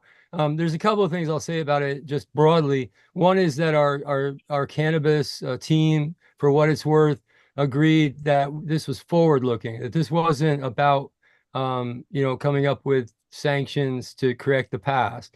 That this was, you know, forward-looking negotiations that would affect ongoing and future agreements. So, you know, we're not talking about, you know, what do you call it, uh, corrective measures of the past, you know, monies or something like that. And as far as the government, I don't see the government getting money either. Like, let's say a big company goes down and comes up with some seeds for a cannabis product from you know, a country near the equator, and comes back with an agreement with the actual breeder and the growers. That is financial, and the community, the local community, the those who are in that traditional knowledge loop, I'd say, at the local level would get financial monies and shares and, you know, ongoing support, product, you know, connection, you know, with this ongoing product. The country would get things too, though, like from let's say a large corporate player like that could easily work with their national museums, their national libraries, and their national um, uh, educational programs to create structured programs of learning about these peoples and these products. It's a point of national pride, national heritage, and it's important academically, as well as the country itself benefits from the being in the loop, so to speak, and getting the, you know, this type of support allows them to better support their citizens. So you can sort of look at a corollary with tourism. You know, the way national government brings in tourists, but then they put them into the local community, gets the funds, essentially. Interesting stuff. Yeah, I just want to also congratulate the reason why Michael has been working at the United Nations since 1997, and he's been guiding me for the past 4 years there specifically. But yeah, he went there at the behest of Jack Herrera and others, and Dennis Perrone, and he is the reason why medical cannabis has been legal worldwide since December 2020. Him and his team helped change the law at the WHO and at the United Nations level. So this is the caliber that we're having today on and speaking. We're not just talking about changing the world, we're working toward it. And the group, he's mentoring me as I work at the UN. We're trying to change the international law by 2030, 2029, 2030 to remove cannabis from the most dangerous drug category. So it will no longer, people will no longer be executed for cannabis around the world. So that is the higher level work we're working toward, because last year while we were at the UN, 3 people were executed in Singapore just for discussing. They didn't even handle the cannabis people. So unfortunately, we're out there countering our enemy, which is Kevin Sabet, who is the main liar who countries like China and Pakistan, Russia, and others are using his language to continue to execute and kill people and imprison them all over cannabis. And I just want to give a major thanks to Michael Krawitz and his team for what they have done. And I'm humbled to just to be a part and hope that we can achieve what we're trying for by 2030. So at the same time, countries like Pakistan are going to permit medical, at least, just the way Morocco has changed. Correct. Yeah, and Morocco's allowing for medical now too. So it's a huge change, and we all owe a great of gratitude and thanks to Michael and others and that entire team. Thank you, Michael. The battle is not done until every citizen everywhere can grow for any reason, as long as it's safe for consumers. Aye. I support that. I wanted to welcome Wade because he popped in while we were having our chat. He got a haircut. Looking slick. Oh, you're mute. I can't hear you. Can't hear you. Figure it out. Nope, can't hear you. Your microphone might be, or your speaker is. Check your Zoom. How are we doing now? Can you hear me? Boom. Hey, There he is. Cheers. Decided to get my head lightened a bit, and it feels good. And was having a rough day here, but I really wanted to join in. I'll get a chance to hear the first hour and change in the recording. So blessed be to all of you, and good to be here. Thank you. Good to have you, man. We're sending the best vibes that we can your way. Yeah, Wade is part of our Veterans Action Council crew. We're working at the national and international level, so he is part of our advisory team. So it's great to see him and Michael on here today. And thank you, Marcus, for having us on to share with Hash Church the work that they've been doing. Absolutely. I love stacking the panel. It's I find the best conversations come from it when there's just a lot of us and we can kind of just, flow into these wonderful conversations that really I haven't been hearing, like we took this big long break with Hash Church and I thought, oh, someone will just do it, and there's some great podcasts, don't get me wrong, but they mostly do kind of a one-on-one thing. And I just love the idea of having a bunch of great minds listening to one another, bouncing off one another. So appreciate all of you guys for showing up for sure. Hey, Michael has a history presentation since he's a collector like Sam and like Rob. If y'all are okay, he would like to show y'all some cool things from cannabis history. I like cool things from cannabis history. So I actually wrote myself some notes, which I see now. We actually talk quite a bit in the chat. But Etienne had alluded to my sort of prehistory back in the 90s.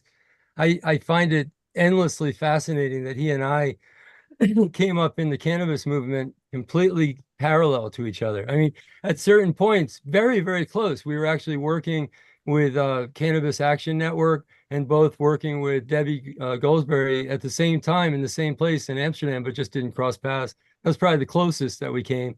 But I came up as Etienne, handing out flyers at an info table and worked our way up to the higher echelons of the sort of the thought process of the cannabis movement. Sort of the special forces, if you will, of the cannabis movement. You never heard about us. I like to say I'm that guy. When you say the Veterans Affairs policy on marijuana, oh that guy, or the international treaty and removing cannabis from Schedule 4. Yeah, that guy. But it's really my prehistory to my activist history that comes out here. And that really gives me so much joy and feels so good in my heart, because I actually was a cannabis aficionado and lover in the 70s. And if it weren't for just some turns of events of, the cannabis movement sort of got derailed by the cocaine experience of the 70s. At that moment, that's when I was coming up, right at the moment where the cannabis movement had derailed and the president's cannabis program and legalization had been derailed, and there was all this scandal. So I joined the military. I joined the machine instead, and tried to get a bird's eye view, I guess you'd say, of the system from inside, which actually worked remarkably well. I'll have to say, the work that I've done in the Veterans Affairs and stuff like that certainly could have never been done as a cannabis activist without me being a veteran and having that experience. as tough as it was. I got broken up pretty bad in Guam, USA. Have an artificial hip, I have no spleen, some of those things as souvenirs of my military service. But no combat or anything other than just poorly constructed roadways on my way home from dinner in Guam. But other than that, but I think it's interesting.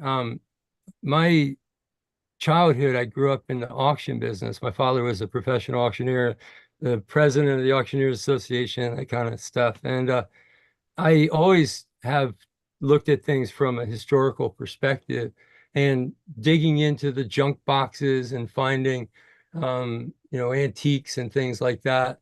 That was very natural to me. And coming up in the cannabis movement just gave me the information. This is one of my favorite little bottles, one of the first ones that I found, cannabis corn medicine. Raleigh's had like a truck, and they come around and sell you flavorings and medicines of all kinds. And it was cannabis for corns, alcohol, ether, and cannabis. And if it's had cannabis, it was a pain-free corn relief, and that makes sense. The science and cannabis. Wow, that's got to be a potent mix. Yeah. Ether and cannabis, but that wasn't to be drunk. That was to put on your corns on your feet. But it worked. Evidently, there was like maybe 50 different products that employed that same recipe. And I think, to our conversation, to sort of tap into the conversation that's existing here, I think there's two things that are interesting. One is how they employed the cannabis, like with other herbal medicines. This is a cannabis and tolu and codeine. And these are specific medicines. This is a pain relief, as you can see, a pharmacy-sized jug that used a low-level pain reliever. You could find cannabis in every level of pain relief, and each level of pain relief would have a different herbal mix. And I think that's one of the new frontiers that we haven't reached yet as a people, as a cannabis tribe, if you will, is integrating the other herbs into our world. And how does cannabis interact? If you think you're having fun with terpenes, wait until you start bringing the other herbs into the picture to get a desired effect. But they had almost, I don't know if they perfected it, but they certainly had a handle on it back then with 75 different, kind of gradient mixtures that they would apply for anxiety or for pain or for whatever. And I think even more interesting in our conversation here is how they overcame, I guess you'd say, the lack of knowledge of the specific cannabinoids, because they didn't even have a reading on THC. It's fun in the historical record to look at all the efforts to try to isolate THC.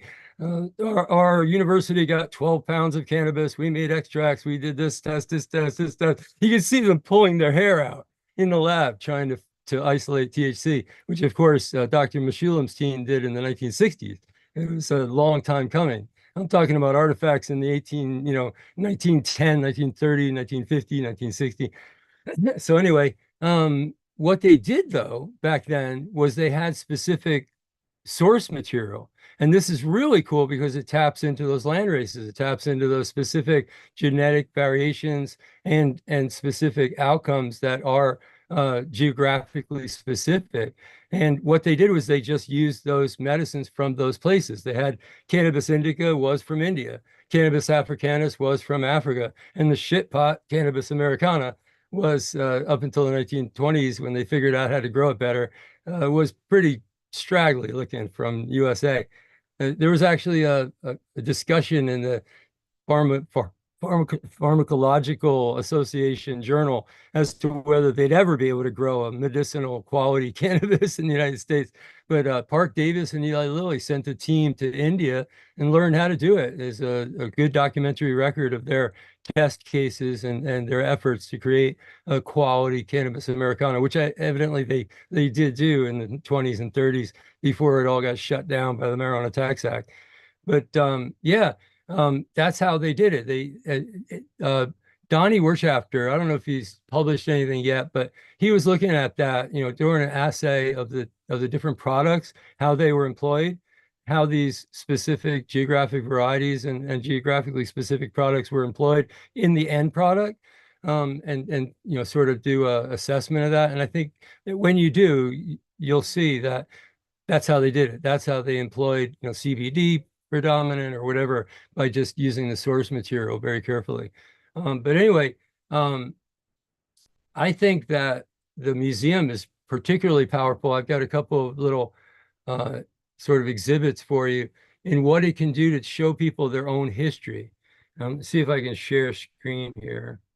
Oh, you got to enable my Yes, share. it's sorry, it's a screen. default. I don't know why Yeah, they do so that. what I'm going to show you here is I actually, as a collector and as an antique person, I came in contact with someone who, great classic story, went to a garage sale and found Lister Dewey's archive, Lister Dewey's diaries. Lister Dewey was the point person for the U.S. Department of Agriculture from like 1890 to like 1930, 1940 on hemp. He was their hemp guy. He wrote some of the most important articles in the U.S. Department of Agriculture annual reports. They're some of the most important hemp articles ever written, from my perspective, in the United States on hemp. This person found his handwritten diaries, starting in leather-bound diaries written every day. Entries like the Hindenburg crash today. I was late for work. You know, I mean, totally mind-blowing, like insight into the past. But particularly cool, and I'll show you here, is being able to show people, in this case, the people of Washington, D.C., their own past and their own collective history. So this is an article that came out about those diaries when we sort of made them work. We put them into action to show people their own history and to make them real and have them do something. This is an article came out in the Washington Post in 2010, and it's got the essence of it is this headline here: U.S. once studied weed at the site of the Pentagon. And this was something known to some of our researchers, like Michael Aldrich already knew this, but the people of Washington, D.C. didn't know this. And what really helped them to know this, since this header disappears here, was this picture that was mixed with the diaries. And this is Lister Dewey on the site that is now the Pentagon, standing next to a stand of experimental U.S. Department of Agriculture hemp plants. And I love the smile. Everybody that's standing next to implants has this sort of, I don't know, it's a very interesting sort of smile that they have. But that's one example of sort of making this history work, showing people their own history. And I wanted to give you another. This is one more recent that came about as a result of our historical work that led to the landmark change of the World Health Organization position on medicinal cannabis. This is the International Office on Hygiene in France. They were based in France at the time, I think, before they moved back and forth to Geneva, the predecessor of the World Health Organization. And that's the picture of those guys there. And in this article, that's the International Office of Public Hygiene. In this article, we talk about the actual history of the prohibition of cannabis, because it came to our attention. This is mostly work done by members of our team that spoke French, because it was in the League of Nations artifacts, and they're all written in French. And they found what would have to be called the true history of international cannabis prohibition, which started with patent medicines from the United States, specific ones. I'm scrolling down to the photo here. These are from my collection, and these are in the article, the journal article. I shared the link. But neuralgic improved. These are pain medicines from Park Davis, made in Detroit and Kalamazoo, Michigan. Neuralgic, and it's got hyoscyamus, quinine, cannabis, but also morphine products, and other, strychnine, arsenate, aconite. There's a variety of different, materials that are in these different products. And again, including things like morphine and codeine, as I described earlier. And the thing is that they were outlawing cannabis, But in fact, a lot of their complaints lined up more with the mix of some of these, rather strong medicines, which my own personal theory is they were coming off of the market in the United States, sort of surplus, and being sold off on the street in Egypt, and taken on the street. And heavy patent medicine with morphine and cannabis, drinking it like, an elixir, not a cool thing. The police in Egypt were pretty freaked out about it. The Egyptian government went to the international authorities and found a very welcome greeting from, countries like the United States with our Harry Anslinger and others that had a very colonial view of such activity. So anyway, it's interesting. The article is the Cannabis Parlay at the League of Nations. And I encourage you to check it out if you want. But it shows you how these artifacts can be brought, into life and put into our now and our future. And for me, that's the most fun of it. I told Etienne, everybody the other day, I feel like I'm trying to put a mosaic in people's minds. I feel like I'm a mosaic artist, and I've got thousands of artifacts in my mind, and they fit certain people, certain groups, certain ways. And when they all see what I see, then I'm done. Then my life work is done. So, but anyway, that's the Cannabis Museum. A little taste of the Cannabis Museum anyway. And I can show you, this is the latest thing I just picked up at auction. It's Linden cough balsam. So this has been a pretty good cough medicine. It's still got the cough medicine inside. You can see the Cannabis indica product, proudly sold by a producer in the United States. So is that under 0.3% and considered hemp, and that's why you can mail that shit around? The antique medicines are tricky, and eBay, for example, will pull your items and be very mean to you if they find out that you're selling even antique medicines. So it's tricky. But we found some of our researchers have found. What is the concentration of cannabis in that? Does it say on the front label? Yeah, it's a very typical 8% alcohol, 5 grains to each ounce of Cannabis indica. Yeah, I mean, I got a very sensitive gas chromatograph. If you want to send me a sample of that, I'll tell you how much is left in there. I'd be really interested. So is that the liquid that's in there is the original contents that was in the bottle, do you think? Yeah, more than likely. I mean, it's been opened, but it doesn't look like much has been removed. There have been cannabis extracts that we found in basement of pharmacies that were in the dark for 100 years that were still active. I mean, you can still take them today. So have you had that analyzed by a cannabis testing lab? Everything that's in my possession is going to be processed in the archive. That's the next step for the Cannabis Museum on my end. Donnie has a museum exhibit up in Ohio that you can actually go to. It's a physical exhibit. Also, Ben Jonkers has one in Amsterdam and in Barcelona, and then our friend Richard has one up in the hills in Sonoma. At the moment, those are the displays.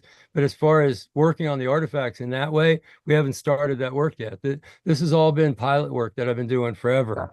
And I'm just I at the have a point lot now, of medicinal bottles of cannabis also. Yeah. David Different has brands. probably the oldest artifact that I know of, a wooden cannabis container, which would have been, what would you say that was from, Sam? Like 300 years ago? It was like 1450s or 1550s, something like that. But I have older. I have seeds from the Peseric Scythian tomb, and those are 2,400 years old. Jesus Christ. Those are the seeds you tossed at me that day. And I was like, what are these? And you're like, oh, those are just a couple of millennia old cannabis seeds. Yeah, they were in the little leather pouch found in this Scythian grave in the Peseric tombs. Correct. So, Sam, those are the Siberian or the more Altai ancient samples. Is that right with the woman? I'd love to try to. No, they're not from the woman. That work was done by Ethan. Right, with Hong and Zheng, right. But I got seeds for helping the VIR, the Vavilov Institute, I see. St. Petersburg we went and visited, and they gave me 8 of the cannabis seeds from the leather pouch from the archaeologist Rusinko, who excavated the Pezerek tombs in about, I think, 1949. Would you maybe be interested in sequencing the genome of those seeds? I'd be No, I'd No? rather keep them. Okay, that's fine too. That's fascinating, Sam. That's insane. Like, I'll tell you, when he threw them at me and I held them in my hand and he told me what they were, I thought, holy shit. I've got maybe 10 different ones that are, 500, 1,000 years old, but these are in a unique position, 2,400 years old. Saying there's a chance we could pop those, Sam, huh? Well, Maybe some of the 500. Sam? And with enough Bitcoin, could we get them from you or what? I mean, I'm just kidding. No, I cannot be bought. I'm afraid that's the way it works. No, I welcome love to it. History Church, ladies and gentlemen. Yeah. It's the way it should be. I'm Well, just leave them in your will to be explored. Yes, leave those to science if you can there, sir. Could those, so here's a question for the group. Could those, what could we learn from those? If they were, I mean, sure, we could map them, but What Ethan found out when they analyzed the seeds which had been frozen yeah, was that they were a high THC variety. got it. You're not So going to learn a ton. By high, Even- I might mean 5, 10, or whatever percent, but they had more THC than CBN or CBD or anything else. So they were a drug variety. They were the highest THC for the lowest dollar 2,400 years ago that you could get. This has gone on longer than 30 years. I'm sorry, Debbie. How many there was sexy shells does it take back then to get a seed?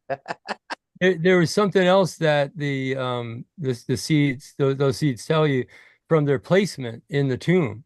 And in those old burial sites, they had even their slaves and some of their prized people in the tomb with them, as well as some of their prized possessions lining the walls. But then they'll have something right next to their body, which is of extreme value to them. And that's where I understand those cannabis seeds were found. And it just reminds me of something. I was talking to these reporters years ago, and I was trying to sort of connect with them, and it just dawned on me that, and this is going back to my cannabis movement experience and that sort of grassroots history lesson that I learned, 1,000 pages, handing out one at a time of Jack Herer's books or whatever, that cannabis has been involved in our lives as humans in so many ways over such a continuous and long period of time, that by telling the story of the artifacts, you get a sort of a lens into human history. So it's more about, what the plant and its relationship with us can tell you about us, that this history tells us more than its own. To me, it's amazing that there was no cannabis in the Americas pre-Columbus. I mean, that's just amazing to me, but it's apparently true. Yeah, I thought it went all the way back to Gondwanaland too, but there is no reference until later on specifically. But yeah, I can't thank you guys enough for sharing that history. I mean, it helps us understand. When I originally came to cannabis, when I went in '89, Jack Herrera and Debbie Goldsberry were at my university, and when Debbie handed out that piece of fabric and I literally touched it and realized, oh, there was more to cannabis.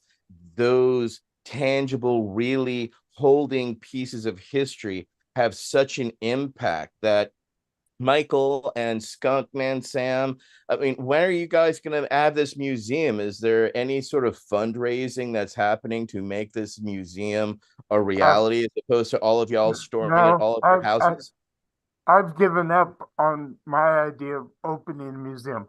Probably the best cannabis museum from both the medical and a recreational point of view is Ben Drucker's in Barcelona. Yeah, Ben's is cool. Yeah. That Hands- museum is hands pretty down. damn cool.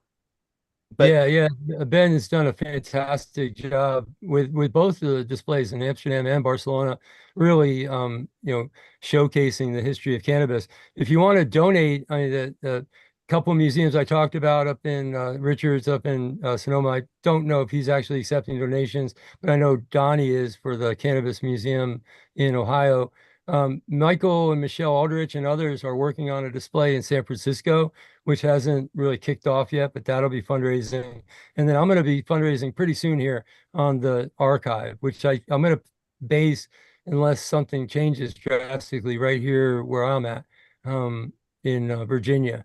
But the archive is where we'll be really preserving the history more than anything, because a lot of the archives of our own cannabis movement and stuff are being lost to entropy, to rain, to water, to bad brews, but also to like storage units and heirs that don't care about things, that are throwing stuff out and stuff. So we have a sort of a clock that we're up against to get this stuff into protective sleeves and photographed and up on archive. Once the archive is up and running, you'll at least know what we have. You'll be able to go online and see what's available.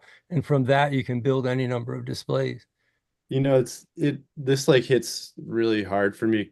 I was thinking about history and how we don't have reference points for things. And, imagine if science didn't have Masholem or something to look back on, or art didn't have Monet to look at perspective, or, Michelangelo's work to look at in terms of, composition, there's just, you could just go on and on. I could just keep talking about this, but the one thing I look at with breeding is like, Sam, you're respectfully in my world, that for me, like I look at your work, I try to study, like, what did you use to make these things? I read a lot about it. And I think a lot about that, because there's process, there's deep history that goes into what you did, and then the things that influence that.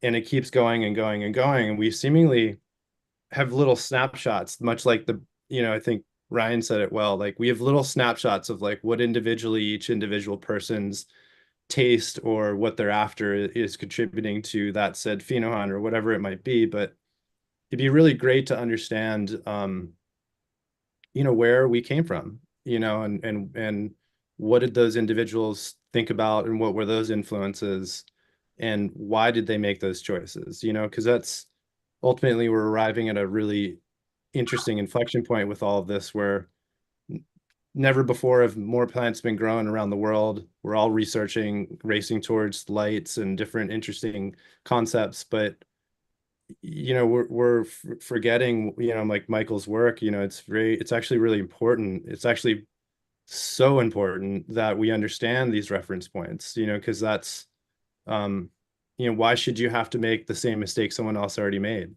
Maybe that's a better way of saying it. Maybe there's things you can learn from it that make your work that much better. Mark, imagine never reading Malcolm Masholem, right? Like, think, like, where would you be, So, I think it's important that we take this seriously and we really look at it from a real lens. I mean, you could laugh about it. You could say, oh, whatever, man, we're just crossing stuff. But there's a deeper underbelly and undersense of real responsibility. I think we're all getting at here that needs that. So Michael, like, amazing work, dude. Can I comment on that, Colin? Yeah, please. I'm hoping others will join me with this idea. Yeah, no, it's important, because I think that probably the biggest selective pressure in the past for landrace populations, and I'm sure Bryon and Sam could know more about this than I do, is was climate and geography, right? That was like the big one. Like, did it live or not? Did it survive here or not? That was probably a big dynamic with Cannabis americana in the beginning as well, growing it in the wrong climate. And I just thought, I had a comment the other day with Kevin McKiernan had posted some stuff on LinkedIn about aspergillus and aspergillosis and all this stuff and all this mold and total yeast and mold. And it's just like, dude, it's the same thing. It's like, okay, it's a real simple selective pressure. It's like, does it grow or not? And it's like, we collectively hybridized all these bad genes that were for not meant to be grown in certain places because of their susceptibility to molds and mildew. And we just, because we were in a bubble of pre-legalization, we fucked up the gene pool, right? We introduced a bunch of bad traits that are really dangerous. Like any farmer would say, why in the hell would you introduce this susceptibility to this thing that people all over the world had moved away from, because that's what you do. If it lives, it survives. So anyway, that one thing is like how quickly we can screw things up by not respecting history and not approaching it like agriculture or approaching it like the people who came before us for hundreds of years. Don't grow moldy weed. Don't grow weed in an indoor environment in high humidity that is not supposed to be grown. Yeah. Sort of like the potato famine in Ireland. Yeah, exactly. It's like, just understand the past. And like, it's just amazing how prevalent that is now. And you see all these states that have really low CFU numbers, which is also, an Did issue. you see Delaware? 500 CFUs? How about Illinois? 100. 100. Yeah, exactly. How do you get something to market? Davis has his hand up, so he wanted to speak on that. Yeah, I just was going to say about the like pathogen resistance. I think ultimately what's happened is that there's just been so many selections in a really controlled environment. We're having like ridiculously low humidities, and I mean this in any condescending sense, but like someone in their basement with like 40% or lower humidity in some cases. So then in turn, there wasn't any biological reason generation to generation to maintain that pathogen resistance. So what's happened is we're losing the ability, because we've been in such controlled environments, ultimately because prohibition was so limiting on what it allowed people to grow and where to grow. You had to hide it. You had to make it, not smell as much as well, like all these kind of different traits to try to hide it from getting in trouble for it. So essentially we've lost a lot of that genetic advantageous traits that we used to have from these various varieties in various regions, because like you guys are saying, there was generations of survival needed for these things to maintain and to propagate and to still be around today. So yeah, we've really been losing that, unfortunately. And it's the same thing about, like I was saying earlier, about losing diversity in terms of chemical profiles. It's very similar. People don't have that much space. So ultimately they're going to only be selecting for a small percentage of traits generation to generation that fits basically what will fit in that space. You can't really have a 15-foot tall plant, if you will, in a small place in your house. You gotta grow that outdoors. So we've selected against what could have been advantageous traits again in terms of yield or in terms of quality of product for what's going to fit the environment that we've been selecting for so long. It's not even that we've left them out, it's that we haven't considered them, right? So it's yeah, if you don't measure it in science, if you don't measure it, you can't manage it. Yeah. Right. So it's just kind of like being randomly selected or not. And I kind of think of chromosomes, I try to give people the analogy of chromosomes as like streets in a city or blocks of streets on a city, right? So if you're buying a house by the pictures, you might pick like a really nice house, but the one next door might be really ugly and shitty, right? Run down and or a crack house or something like that. And that's kind of what happens genetically, right? You select for one trait heavily. Up until now, we haven't really known what the next door traits are, or what other traits or bad versions of traits are on that same city block. Yeah, for example, if you look at cannabis with mildew, there's both resistance and susceptibility genes. So you got to make sure you get the right set. We're getting to the point now, though, where we can do all these things with cannabis, and it really is just the will of the breeders to invest in that kind of technology. Like, I was speaking with a prof at university the other day, and they've got genome sequencing down to $5 a sample. So at $5 a sample, that's a complete run. You can grow, you can grow 100 plants, and it costs you $500 to get your genomic data. But, after 4 weeks, you can take that genomic data and select against 90% of the plants.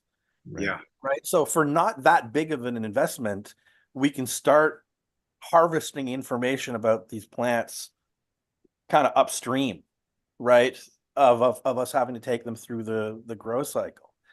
And a lot of these technologies that haven't been available to plant breeders are now really like, we're kind of living, like I said it the other day, we're living in the future, right? Like we were you know, it wasn't that long ago when the first genetic markers came up. It was 1995 when we had genetic markers that would allow us to identify male cannabis plants, right? And it's been 30 years now, and we're way farther ahead, and we have a lot more data, and we have a lot more access to these tools. So the question becomes, like, you know, like I said, with the chemical analysis and analyzing every plant, when do the cannabis breeders, you know, the popular ones on social media, when do they start investing in the plant? Because if they don't, the future is going to be owned by corporations that do invest in that kind of technology, right? Because if you invest in the technology, you'll be able to harvest the gains of those technologies. So, you know, it's kind of, I think we're coming up to kind of a make it or break it time. Some of these people that are making a lot of money selling seeds, they should probably start putting some of that money back into R&D and really stepping up their game. And that's really will be what allows them to stay in the game or not, you know?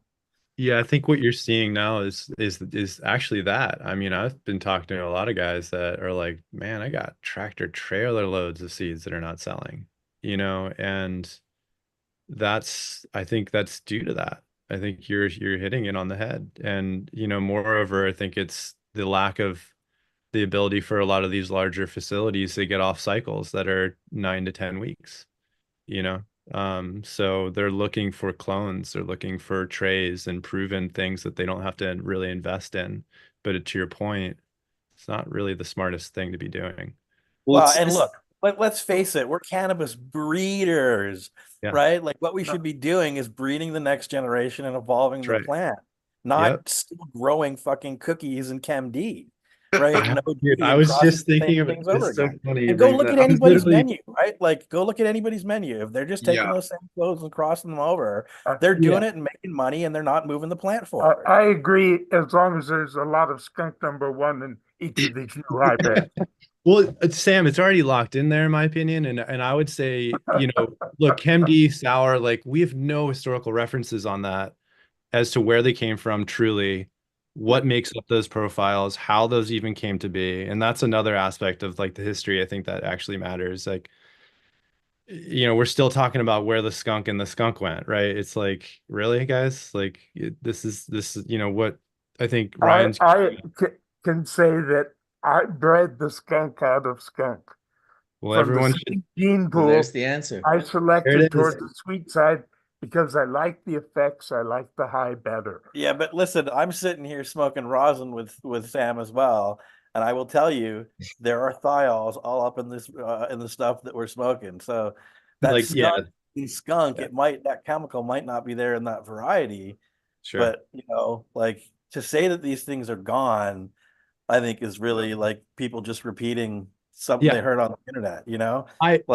Well, that's what I'm doing right now. So I'm repeating that for a reason, because I wanted to bring that up, because I like yourself, I agree. I think the skunk still is here. I think GMO is a good example of it. I think the garlic is a good example of it. I think ChemD is a good example of it. I think Chem 91 is a good example of it. I think there's sour. The first skunk I bred, the first few plants, they were so loud and terpene and like a dead skunk smelling that if you had them double ziplocked in your pocket, I mean, it stunk up the whole fucking house like a dead skunk.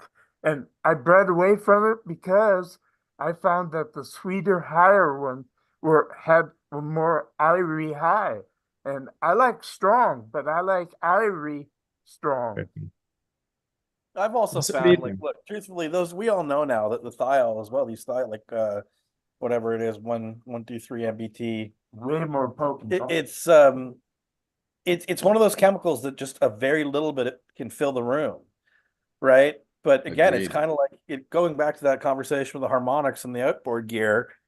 It really is headroom, right? It's like when you stick your bag you stick your nose in a bag of something that's heavily volatile, often you smell the terps, but those thiols, they kind of get lost in the mix, right? And you can smell it much better when somebody just brings a bag into the room and you get that little whiff of that tiny little amount of volatile that just takes it enough to set off your receptors for whatever reason, right? So dude, this jar, Exactly.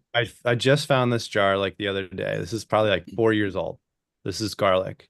This stuff reeks of skunk. I mean, it's the most horrific stuff you'd ever see. It looks brown as you could ever see it. But I'd like to get it tested to see what's in there, to be honest, because it's some of the loudest. It's insane. It's like, I'm like, I don't even know how this is this. And it's not even been kept well. It's just been in a jar. It reminds me of the Renee from back in the day, which I called pot to get you busted, because it was literally problematic. It got people kicked out of hotel rooms. And I'm sure that was, I mean, you could speak to it better than me, Chimera, but I believe that there was some skunk going on in that cultivar. Now, listen, we have a bunch of people. The Go ahead, files Sam. are just so more volatile. They're really, really volatile. But they're also in there in a lot lower concentration. So if you look at what those guys from Abstracts have published, those things are there in parts per billion, not parts per million. When you look at some of these terpenes, they're there in single-digit percentages. So it's apples and oranges. Exactly. They don't need to be there in higher percentages. It's not necessarily their volatility. It's how powerful they are at much lower concentration. I think it's both, Mark. Well, we got to get Nick Ziegler on here to speak to that, because he's the one that, you know, put his multiple analytical machines together and discovered over 1,400 thiols in hops when he was working at Yakima Chief Hops. We have a bunch of people with their hands up. So it was Davis was going to go first, and then Michael had something to say, and then Mojave had something to say. And once those three speak, I want to, because we were getting into the powdery mildews and these sort of susceptible things, I wanted to go to Bryon, who wanted to talk a little bit about this fungal blight that's wiping out gardens in the US. So go ahead, Davis. Oh, sorry. I think Michael was actually before me. He was when he put his hand up, but you did the body language and had your question before he put his hand up. So trust me, I'm perceiving all that's going on here. Sorry, I just wanted to make sure respectfully. I was just gonna say too about when we were talking about breeding, that ultimately what I think's happened as well is that there's like a lack of available germplasm for a lot of these seed developers or breeders. And I think the thing is too is that without sounding insulting here, like there are breeders within the space that just want to use other people's work. I mean, how many companies have just been, you know, developed essentially by taking skunk number one and crossing it with something rather than just trying to make it something new? And on one hand, like I think skunk is one of the best strains in the entire world. Like I have nothing but positive things to say, but that doesn't change the fact that, you know, there's a lot of companies just profiting off of that. How many companies just have, you know, cookies crosses that ultimately they're using? And with that lack of germplasm being available, it's also what's limited a lot of these people from producing new varieties or producing new things. But I completely agree with you, Ryan, that nowadays I think the future only is going to be, and I really see like a renaissance within the breeding sector, that we're going to see more genotyping, we're going to see more advancement in terms of like identifying all the markers rather than just, you know, crossing what you think's going to sell. And the other thing I wanted to state with that as well is that I think a lot of, without sounding insulting, like some of the seed producers out there, they're not truly developing new lines. They're just crossing together varieties that are popular rather than trying to develop something new or trying to develop and improve in some way. And it's more about the marketability of having a name rather than actually have a product that's differentiated as well.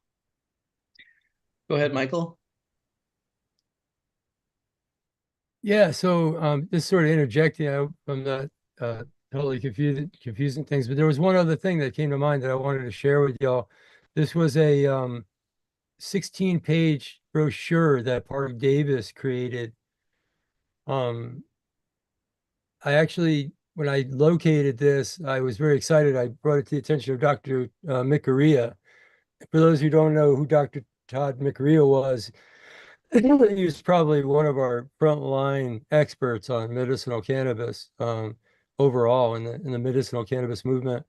He was the point person for the National Institutes of Mental Health cannabis team back in the 60s, when they were looking, just beginning to look into cannabis issues. But anyway, this was a color. This is black and white for our journal article, but this is a color brochure, 16 pages talking about their cannabis product, and that's their lab.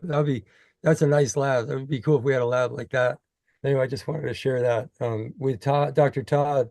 We did this article, The Marketing of Cannabis Americana. We talked about basically republished the brochure in its entirety, and he and I talked about it, but it was a lot of fun. I just want to share that with you guys. Thank you for sharing that. And at Mojave. I just wanted to point something out because you guys were talking about aroma, and like a friend of mine just told me a while ago, it's like, are you on a war against aroma? Because it's a topic that I think we kind of gloss over a little bit too quickly, because cannabis to me is a drug, and it's a medicinal plant, and it has a lot of value. But when we put things in the scope of aroma, the way things smell, loud cannabis, that word came up. It's such a marketable, easy to market strategy. And we really don't know what part, like Ethan, Ethan is known for his work with David on the entourage effect, but we still don't know really what is that, what contributes. And Ethan had he did some work with a particular paper called The Nose Knows, right? And it's about how we use our nose to drive our selective process, and that we know what we like, but David mentioned something, or Sam, you mentioned something really good last week. I think it was last week when you talked about your cross with haze and hemp, and you made a hemp variety that smelled like haze, right? So what do we want from it? Do we want just aromas? Is the aroma the driving force? Because every breeder I talk to just talks about aroma, right? So that haze smelling hemp, man, that did not get you high, but it smelled like it did. It had all the right aroma. So the way we're looking at like breeding and selection and marketing and the consumer, I kind of feel like it's a little bit dangerous and maybe even a little bit reckless to put this big conversation that's cannabis chemistry solely into the aroma class, because it triggers a different part of your brain, and the consumer relationship with it is so different than the medicinal drug effect side. And that's really important, because I see people selecting aroma and skipping over the effect, and losing customers, losing consumers, losing patients, because they're not delivering, they're not even seeking what we sought out from cannabis, which was a drug. It's not just Jolly Ranchers and flowers and soda pop.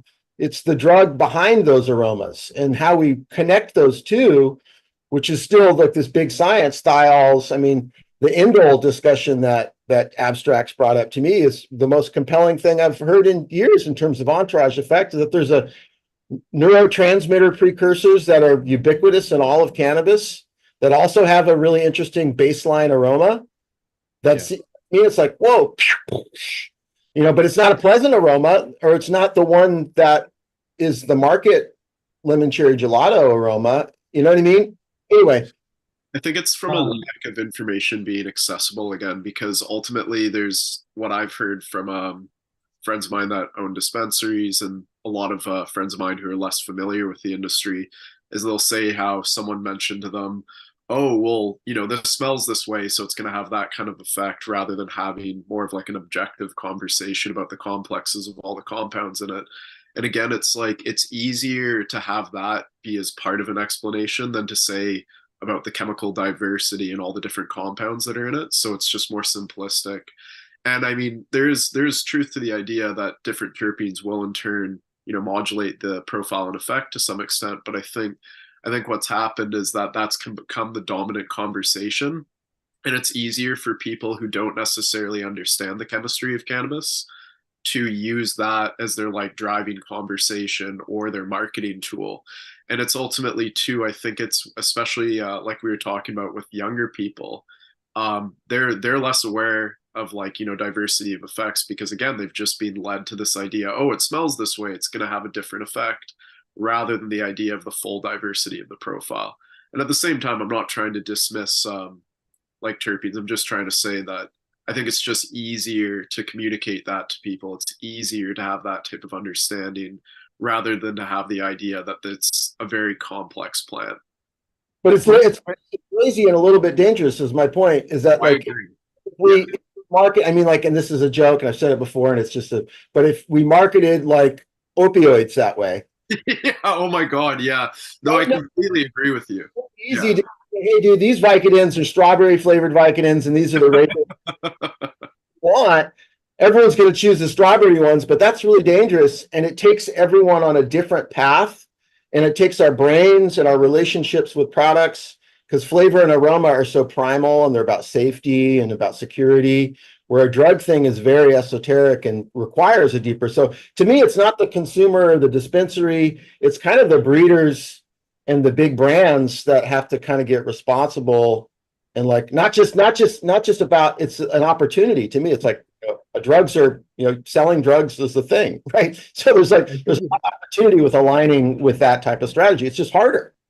No, you're completely right. I think it's very, very much deeper than that, especially with cannabis, because it's been shown, again, beta caryophyllene, for example, right, acts on CB2. But I think what happens in general with terpenes is that they increase the fluidity at the lipid bilayer. And so it's likely, and again, I think this is just still hypothetical, although there's a couple articles that have shown this, is that there's an outside in signal that upregulates receptor expression at the cell surface. Right. And that's a very complicated mechanism, because what's happening is, again, terpenes kind of intercalate into the lipid bilayer, and I've likened it to just opening up the windows at your house, right? You're going to start exchanging the air between the outside of your house and the inside of your house. So when that happens, again, there's a lot of compounds that are secondary messengers that are coming in that could potentially upregulate cannabinoid expression. So it's too bad Dr. Russo had to duck out, because I think this is the molecular basis that could explain the entourage or the ensemble effect, which is that like Sam has said for years here on Hash Church, that terpenes can modulate the action. And I think, Davis, you had just said this too. Terpenes can modulate the action of THC at CB1. So how does that happen? Well, I also say that a few of them can potentiate the effects of THC. Right. Correct. Potentially, as opposed to modulate. So what kind of mechanisms, just think simplistically, how can that potentially happen? So there could be a conformational change in the receptor active site that makes those THC molecules work better. But I think what could certainly be at play here is, again, a signal that we don't quite understand, but there's something coming into the cell that's basically causing an upregulation of receptors. So now there's more CB1 receptors. With more CB1 receptors, the effect can be more pronounced. And why a full spectrum, medication with full terpene entourage, all the thiols, aldehydes, esters, everything else that we know. We were kind of saying this on Hash Church a week or so ago, that we can do a live resin analysis now, and between the terpenes and between the cannabinoids, we're accounting for 99.9% of the material that's in there. So there's, thiols in there at very, very low concentration, but essentially we've identified everything that's coming out of the cannabis plant. Just even like a handful of years ago on Hash Church, we were talking about this, and we were still kind of like in the 90s. So if you think about like what those guys at Abstracts have done, which is they've identified that very minor component that's there in an order of magnitude less than the terpenes, right? Terpenes are there in single percentages. These things don't have to be in there in a whole lot to add a whole lot of flavor. And it's so cool because, like, I think the thing when Ian talks about this, they'll go after things like limonene dominance in like a fruity or lemony kind of strain and not find limonene in there at all. So it's like, man, there's something else that's creating a citrus kind of, you know, lemon type fragrance that has nothing to do with limonene. So if you were just focusing just on limonene itself, you'd kind of miss the forest through the trees.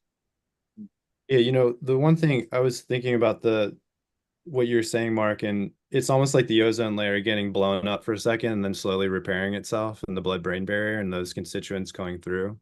And when you know, a lot of the things that I was doing in the last 2 years when we were looking at a sleep formulation, we started really spent a lot of time on cannabinoids, and then I shifted and started spending a lot of time on terpenes. And there was a very clear reason why. Is because it was very clear that the modulating aspects of those formulations were actually more important for sleep than the actual cannabinoid. Sure, the constituent of it was important to get there, but it wasn't CBN that got you there. It was like, yeah, you get to sleep with CBN, but it actually was like more of an antagonist when you're sleeping to wake you up in the middle of the night than it was to keep you asleep the whole time.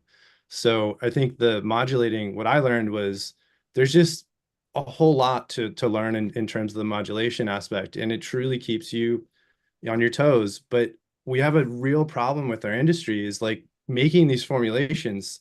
There's a real line in the sand of like, you have the plant on the right, and then you have pheromones and all this other flavorants, if you will, let's just call them that are not from the cannabis plant. And sure, you can get these profiles to mimic in some respect, but to your point of actually the modulation and getting through to the brain barrier and actually doing what it's supposed to do, creating those formulations in the lab, I think, are far more difficult than anyone in their wildest dreams understands. And I think, you know, and there's also toxicology problems with that. Major tox problem.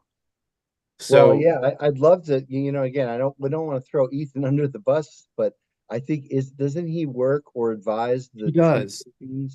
Yeah, he does. Company? Right. Yeah. So there's this huge business around, you know, cannabis terpenes, or are they cannabis derived? Are they not cannabis derived? You know, there's this farm, Colin, I don't know if you know them, up in Oregon, called Terpene Belt Farms, and I think their business model is just to harvest, steam distill the terpenes, and then plow the cannabis back into the fields. So they're not even going after cannabinoids. And you know, again, kind of like what Davis was saying. Well, I think what we've all been saying, which is that, and I think Mojave mentioned the nose paper, and the nose paper again, I think was like one of those. It was interesting how those papers kind of came out, because the nose paper came out while Abstracts was doing their work around thiols. And the nose paper kind of like, if you think about it, what they're saying is that there's something more than just terpene profile, right? So you can't just look at, terpenoline dominant strains. We were talking about the California terpenoline dominance, and what that means to people, and the people who like, you know, gassy kind of like chem and sour D. I mean, there's a certain kind of flavor or aroma in there that's really not citrusy. It's more gassy. It's more like, tastes like a solvent, kind of like. Yeah, but you know what that does to efficacy. I think when you experience, like, you're pulling a dab or you're pulling a vape pen, and you want that vape pen just to taste like the cannabis from which it's derived. Well, interesting to go back to Ryan's earlier discussion, you know, when you look at these fresh frozen profiles and compare it to something that's been dried and then cured for several months, not only is the terpene content completely different, right? Right? Because you're losing a lot of those terpenes in drying and curing, but now the whole profile's changed, right? And I think, like, all that myrcene dominance that you see in live resin and everything, I think what happens is not only does the myrcene volatilize on drying, but I think it probably does maybe chemistry and turns into other terpenes. Could they be oxidizing to terpenoids, right? So like the huge, like, in fact, that hashishene, am I not saying the molecule right? Hashishene, I think is an oxidative degradated product of myrcene, right? And they Yes, found that it only happened in the outside skin of the hash that was exposed to light. So there's yeah. probably a fair amount of chemistry happening in the cure that you're not getting in fresh frozen or live resin. But I love it all. I think it's great that you can do kind of like So a live resin profile that captures exactly the terpene profiles in the plant, but yep. also do what Sam had done for years, which is like you can't smoke that stuff until 6 months from now after you've had a wholesale dry and then a cure for at least, I don't know, 4 or 5 months. Then you could smoke it, right? Yeah, I mean, if you look at steam distilled terps, like the one thing I've learned from working with people like TBF and others and at scale is like getting those really sulfur, that's real sulfur compounds is nearly impossible because you're burning them off during that process. And that's what those compounds are essentially, right? Or those profiles amount to.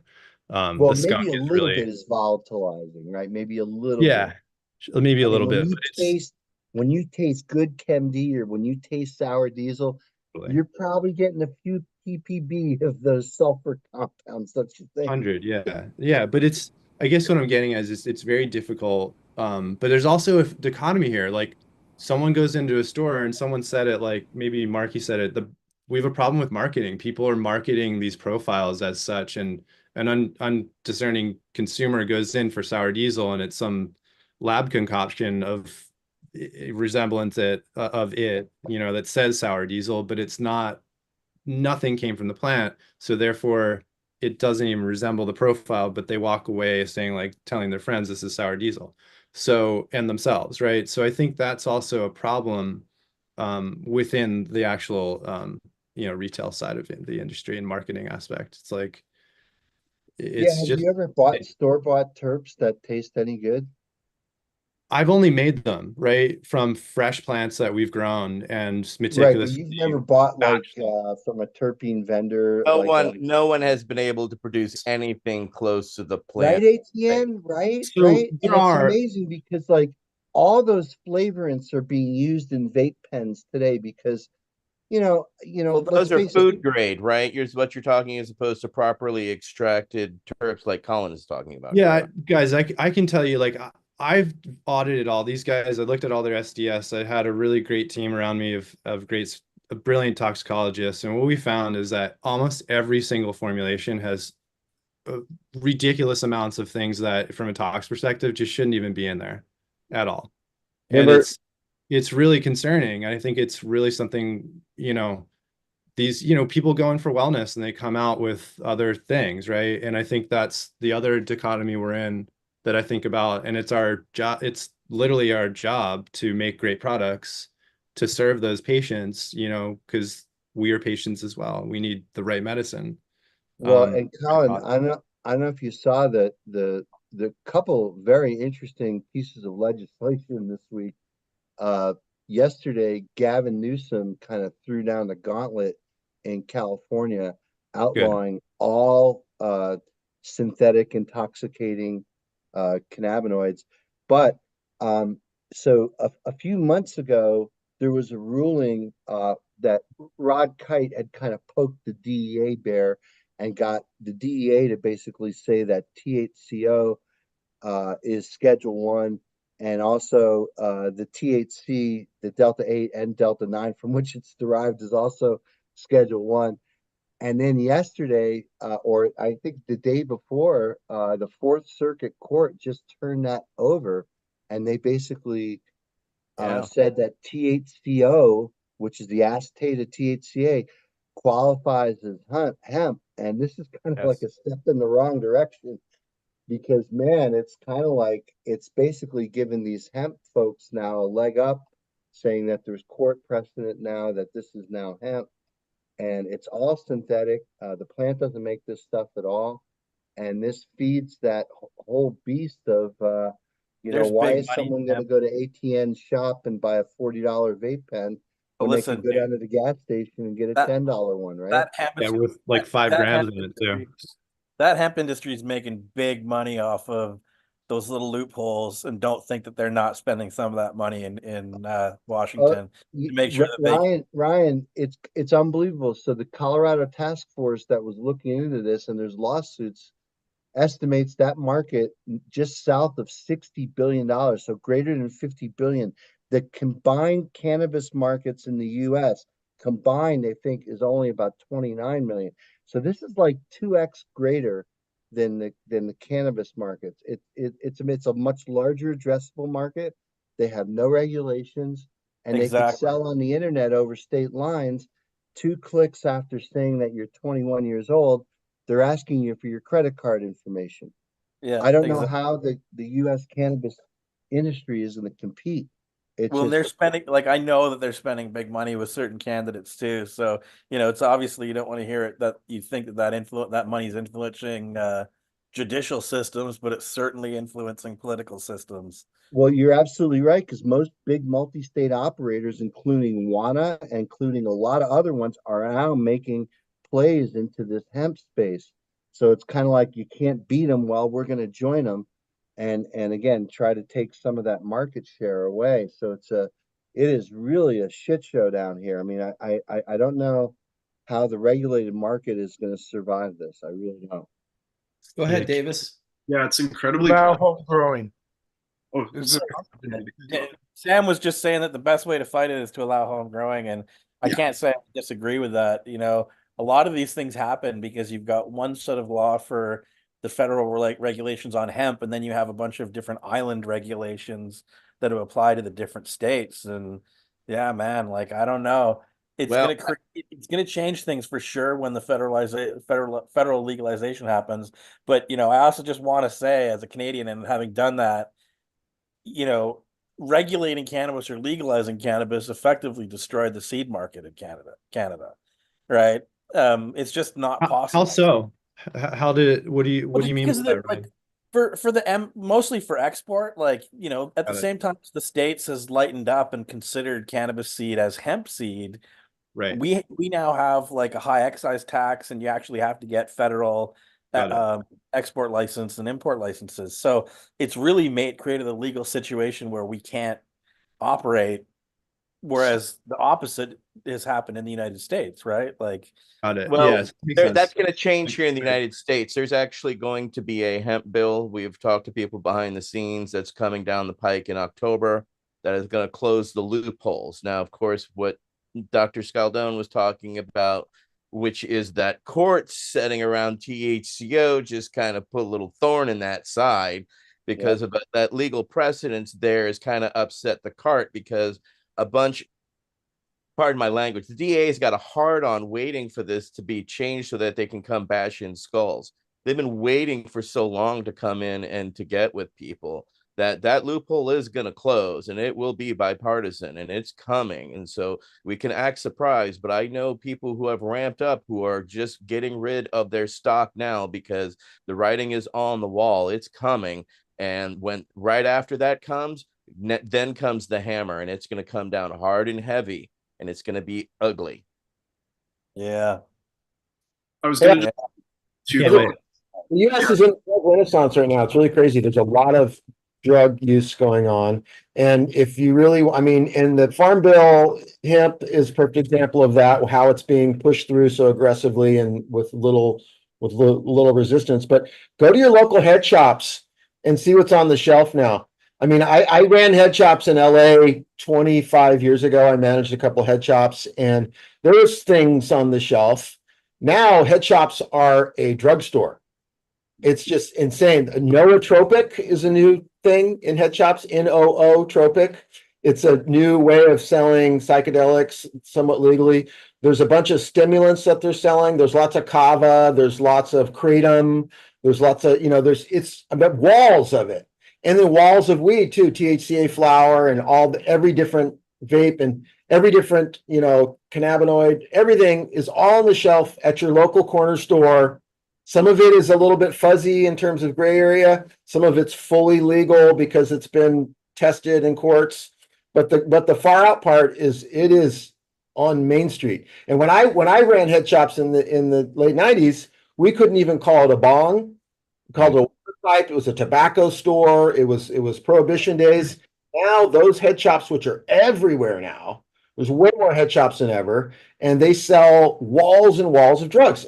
I'm not against that at all. I think drugs are part of, human, evolution. We like to feel different, but it does require regulation, and it does require some public safety mechanisms to make sure that it's done right. But when I talk to the guys at the head shop, because one of them's right next to my local pizza place, and I go in there and just rap with the guy, and he tells me about all the drugs he's selling all day long.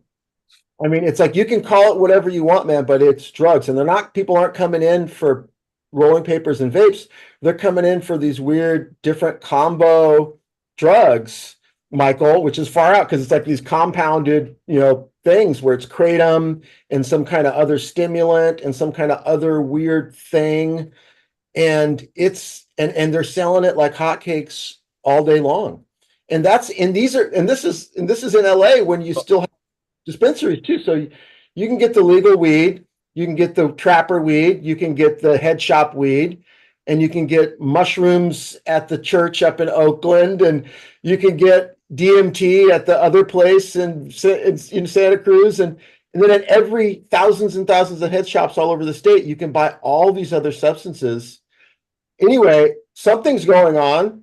And the fact that like places like Minnesota sell THC beverages and THC vapes at almost every gas station now, it's not going back. That's all I'm saying. It's just we're not going back. And whether it's a farm bill path or whatever loophole or whatever, something's going on. And it's just. Speaking of that, actually, Michael Krawitz is actually going to be testifying specifically on kratom. Part of our international group helped keep kratom legal a few years ago when other countries wanted to make it. Michael Krawitz, you want to speak on that, what you'll be speaking toward? I think it's the 20th in DC. Well, yeah, I guess just the basics of this hearing, there's going to be considerable amount of scientific support, some very top medical experts, including the head of NIDA, National Institutes of Drug Abuse, which is interesting. But my aspect of it is just to talk about veterans issues, the difficulty of dealing with plant material in, Veterans Affairs hospitals are kind of like prisons in the regard that they really work on label mostly. They don't really work even off label, let alone anything outside the box. So getting like plant material inside the VA pharmacy, short of an FDA approved medicine, is really it's our challenge at our Veterans Action Council. Basically, it's one of our key challenges. But that's what we're trying to do in the end of the day. And kratom, like cannabis, is helping a lot of veterans and other people not hit rock bottom with opiates and wind up being one of the statistics with opiate death or suicide death as well for some of our groups like veterans, police, first responders, etc. So having cannabis and kratom sort of pushed out of the system by drug testing that doesn't lead you to the end you want. That's basically what I'm going to be telling these guys. I was just going to comment on talking about the synthetic products and the other things getting around. I think part of that is because there's still legislation against cannabis in so many states. Of course, people are going to try to find every single way to get around the laws and regulations to get it through. And so ultimately what I do think is going to be a shift is that once there's more federal recognition of it, once at the very least that we have medical marijuana at a federal level in the United States, we will start to see a shift, I believe, in terms of all these loopholes being closed. And that's part of the problem is every time we try to avoid the issue, we're essentially making it worse because we're getting all these synthetic compounds rather than, natural cannabis derivatives into the market. And it's leading again to more misinformation. Oh, it's a naturally derived product or something like that, rather than actually being from cannabis. And I just wanted to comment on one thing that was mentioned earlier when we were talking about strain profiles and the synthetic ones. I think there's even more than just that. I mean, when we were talking about sour diesel, there's people that I know that will tell me that they have sour diesel and I smell it. I'm like, this is definitely not sour diesel. So there's not even really a regulation, if you will, in the legal Canadian market here that recognizes specific varieties and specific profiles. And that's part of, again, the problem with all the misinformation within the cannabis space is there's users who don't necessarily know what's what. I usually give this as an example of, let's say Pink Kush was selling really well. It has a specific smell to it, has a specific effect, has a specific look. Well, if one company is having success with that, ultimately a bunch of other companies, there's nothing stopping them from saying, oh yeah, we have Pink Kush, and just renaming a variety that they have that name. And ultimately it leads to more misinformation. And then additionally as well, let's say someone sees that there's this Pink Kush now at a more budget conscious price. They go and try it and they think, oh, maybe I'm building up a tolerance to this variety. I didn't really like it as much. And it takes away from the market share of someone who is actually creating a real variety. And it's unfortunate because it's, again, just leading to more misinformation and more problems within the industry. Yeah, that's always been the way it was. The names travel faster on the internet than the cuttings do. And I mean, this was happening back with Skunk and Northern Lights, right? Yeah. Those names would be in the magazine and someone would take that name and put it on a flower that they had that wasn't selling, and in that new market people come to believe that that's the Skunk one or the Northern Lights or the cookies or whatever the name is. And I know I harp on this a lot, talk about plant registrations, but this is one of the things that plants registration solves, right? Because the name is granted to the PBR holder upon registration, right? So it's like, somebody in Holland, one of the seed companies years ago, ran around and tried to register all these names as commercial trademarks. It's copyright. Yeah, as copyrights. Do that with Hayes recently? Like literally recently, someone did this with Hayes. Oh, this was like in the 90s, right? Yeah, in the 90s. And they came and actually tried to enforce all these things. And Sam had actually put some of these varieties through the PBR process, not with the intent to profit from them, but in essence to keep them in the public domain so that nobody could do this. Yeah. Right. And so, but yeah, like in the registration process, when you get a registration is granted to a plant breeder, that's how a plant gets its name, right? And how a plant product gets its name. So you can walk into a grocery store in New York City or LA or Washington, D.C. or anywhere in Canada or even anywhere in Europe and get a Granny Smith apple, and they're the same plant. Yeah. Right? It's all the same plant. Sorry to interrupt real quick, but those are two different things. So the plant variety protection gives the name assigned to that patent or plant variety protection, but it doesn't give it the name in the marketplace. That's a trademark. No, not for an apple. No, but a trademark is not as high as a plant breeder's right. Yeah, like if it went to court, if somebody tried to take a product, trademark will lose. Yeah. The trademark lasts and the patents expire, trademarks don't. So the reason that Granny Smith or the power behind the name with an apple variety is the trademark name, so that on the patent it could be in the application as a name, and that name is defendable in court. But in the marketplace, in terms of interstate commerce and how it's traded, at least in the U.S. with a patent, that's handled by the trademark office, and trademarks aren't granted to cannabis at all in the U.S. So but patents are granted to cannabis in the U.S. And you have to remember, Mojave, as well, that the U.S. is like the only place other than Australia that recognizes plant patents. This thing is not done through. These things are not done through patents outside of the U.S. Right? They're done through PBR, and the PBR is the dominant system. Yes, copyright doesn't hold up nothing to a plant breeder's right in the EU, in Canada, and in most of the civilized world.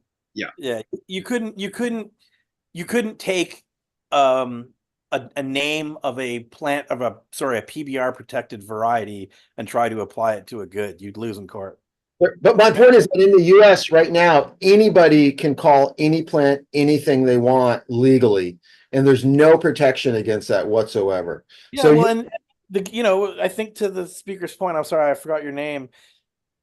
You're exactly right. In the marketplace, people go out and do these things because these varieties are not protected, right? They're not registered varieties. And so essentially we take these plants and give them a name and you release them into the public domain, and what happens, But I have right? a variety that I can't attach a name to. So it has a name, in the application, but I can't, in the marketplace, I can't claim any name to it legally. So Mojave, look at in our chat. I just posted exactly what Ryan just said. Gives way to exactly what I posted here. This guy just took a haze plant, was like, now it's unique flower original haze. I saw that. Yeah. I saw too. I've actually communicated with the guy. It's And like, really, man? yeah, I mean, there was never a Sam Hayes original haze. Original haze was the name given to it by the breeders, and that's the name I stuck with.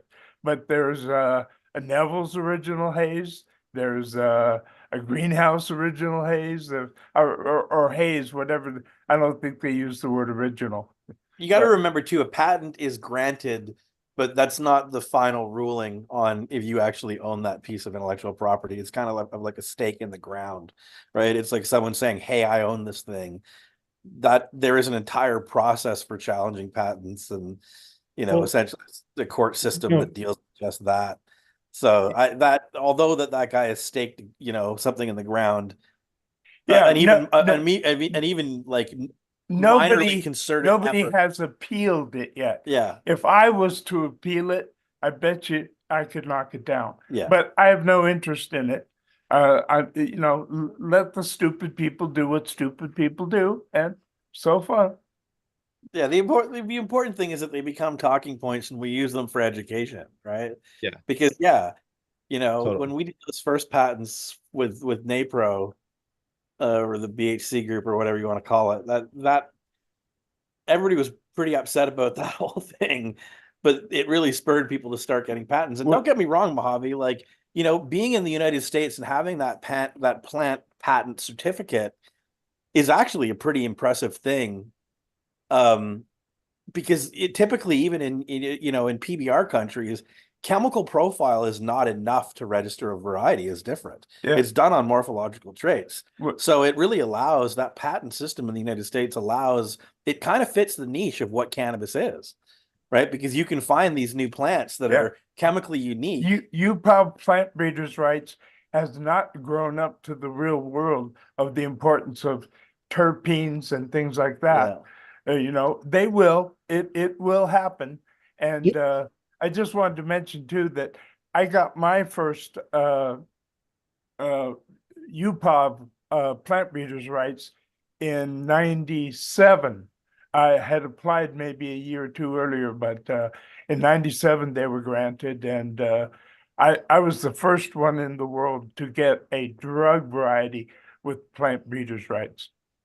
And we did it. We didn't do it because we thought. I mean, we did it just as a process, just to like be adult about cannabis and see what it would be like. But we also got a variety protected through UPOV as well, and we also, Sam, you probably were the one who helped us do this, but we got the enforcement division behind it as well. So we got the Dutch group, their name fleets me right now, but they basically, so we have the UPOV protected plant, and we have a group that will enforce that protection all around the world. They have offices in every agricultural region around the world. And yes, I'm the one that showed these people. I had worked with them for a really long time, and Ryan knows them. So does Rob. I've taken both of them to visit with them, and her office, she was on the UPOV board, and she's the one who kept saying they will change, they will add chemical profile, they will add terpene, et cetera, but it still hasn't broken through to UPOV yet. Yeah.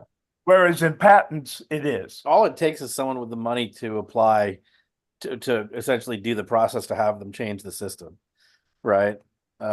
It's actually the type of thing that would be really nice if everybody bound. They all know it needs to change, yeah, but it hasn't changed yet. So what does everyone think of like a Cannapedia, prior art, registering, sequencing? What is that helpful for the people out there that don't have access to, filing their novel plants? And, is that even helpful for people in your opinion? Because I go back and forth, and I think it's helpful to understand relationships between things, and it's neat to see that. But there's just such a large big picture being missed there at times. I'm for all cannabis science, regardless of their motivation, regardless of anything. I want to know. Yeah, I think the question though, is it a useful system to be able to defend like intellectual property?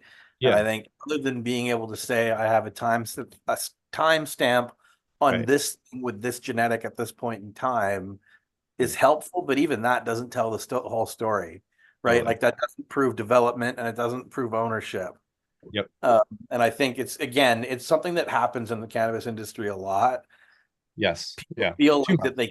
People feel that they can't participate in the legal system, and so they run around and they try to come up with reasons why they're going to develop their own system, and everybody should do what they want to do, and it becomes essentially like it becomes opt-in, right?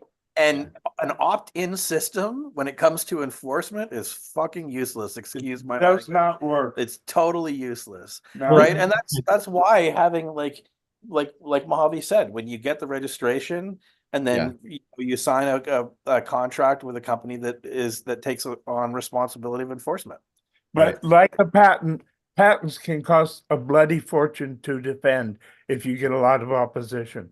With the same thing with UPOV. If you have a breeder's rights to a particular variety and other people have copies of that variety and are growing it and selling it, let me tell you, going after them ain't cheap. Yeah. Hey, can I give you my poor man's IP tip? And I think this really would work. Out of all the different like plant registration, non-protected plant registration, herbarium / kind of send us in your sample, phylos, whatever. This is the one thing that I've done for about 10 years that is, I think, foolproof, is freezing your cotyledon. Yeah, it's like mailing your songs to yourself, right? Yeah, but it's even better though, because it shows that you were the person who handled that seed. That it's not brilliant. I really think it's a smart idea. I haven't heard that concept before. And that way, sure, you don't have IP, sure, it's not enforceable. But if anyone, like Sam says, enforcing a patent, like I have a patent, but I don't have a team of lawyers. So if someone wanted to challenge me and just steal my plant, whatever, they would get away with it. They could outspin me easily. I've been outspent before by people who ripped me off, But so then you're in court and then you pull out your little, well, did you plant the seed? Okay, then do you have these little leaf tissue things that show it came off of a little seedling? Then say they reach into their bag and they've developed the breeding technology that allows them to have your plant material in their seed. How do you prove that it came from yours, right? Like, the trouble is that their sharks and minnows were all minnows, and the sharks are out there. Yeah. Well, and it's like the music industry. It's like the moment you show a song to someone, it's like that chorus or verse may end up in like 20 other songs in a session, right? And before yours even gets out, you're like, shit, I showed that guy that, doesn't matter. Definitely seems to be part of human nature. Yeah. Certainly part of the cannabis industry's nature. There's no doubt about it. Well, there was no other nature. It's not like there were germplasm institutes and places doing it right that, Sam had to go around and actually, fund and support them and make those a reality, as well as others. Otherwise, what would we have if it, sure, the Grok Treaty is now the treaty of the reality that we experience, but what if it hadn't been for the Aryans and Dronkers and others? What would to tell you the truth, when I collected seeds starting in the 70s, there weren't none of these laws. So I could legally go collect landraces, bring them to California, reproduce them, sell them, do whatever I wanted. And there was no regulations. I think it's better that there is a regulation and that the caretakers and the breeders and the original farmers should get some sort of piece of the pie. Yeah. That sounds right. So when you were collecting seeds, so you've said this a few times over the years where they're literally, basically what you're saying to me and what I'm hearing, I'll distill it all the way down, is all the seeds that we have, we shouldn't technically have because we've stolen them, right? As a community. No, that's not 1000%. but I'd say. So what since is it it's then? seeds, So like, that's probably true. Look, it's exactly like colonialism. I mean, you were born in America, you're an American citizen, but your genetic roots come from there. You are essentially a seed of the evil spawn of colonialism. Does that mean you're wrong or you can't exist? Like I don't. Do you owe the blacks a bunch of money because you're white? Do you owe the American Indians a bunch of money because you're white? That's a hard nut to crack.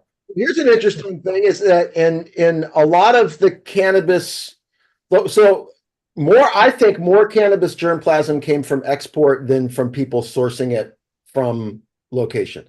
So in other words, they exported illegal weed and us peasants collected the seeds out of it. That's absolutely true, I think. That to me was forced upon us, is what you're saying. Sorry? It was forced upon us, really. Exactly. It showed up in my back door and little pellets fell out and I put them in the ground. But interestingly enough, though, I think a big narrative is that we went out into the world and brought these seeds back. But I think that's Sam, and there's very few Sams in the world that actually went there and got seed, where most of the germplasm came in the form of flower or being shipped to the US. I think there's more Sams today than there was 30, 40 years ago, because there's a lot of people out there going and collecting land races and trying to profit from them. Yeah. I really like the philosophy of UPOV. And that is, yes, the things that you can develop, you have the right to commercially profit from them.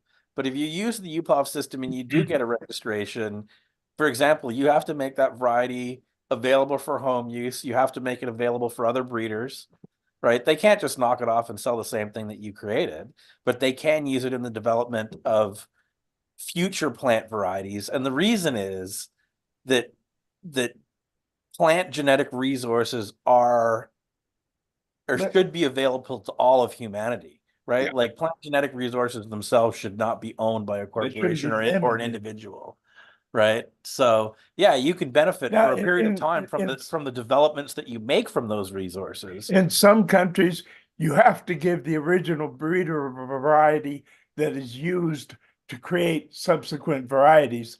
You have to give them a portion of the profits. In other countries, it's not allowed without the breeder's rights, and the breeder can say you can't do it. So there's a lot of different iterations of that.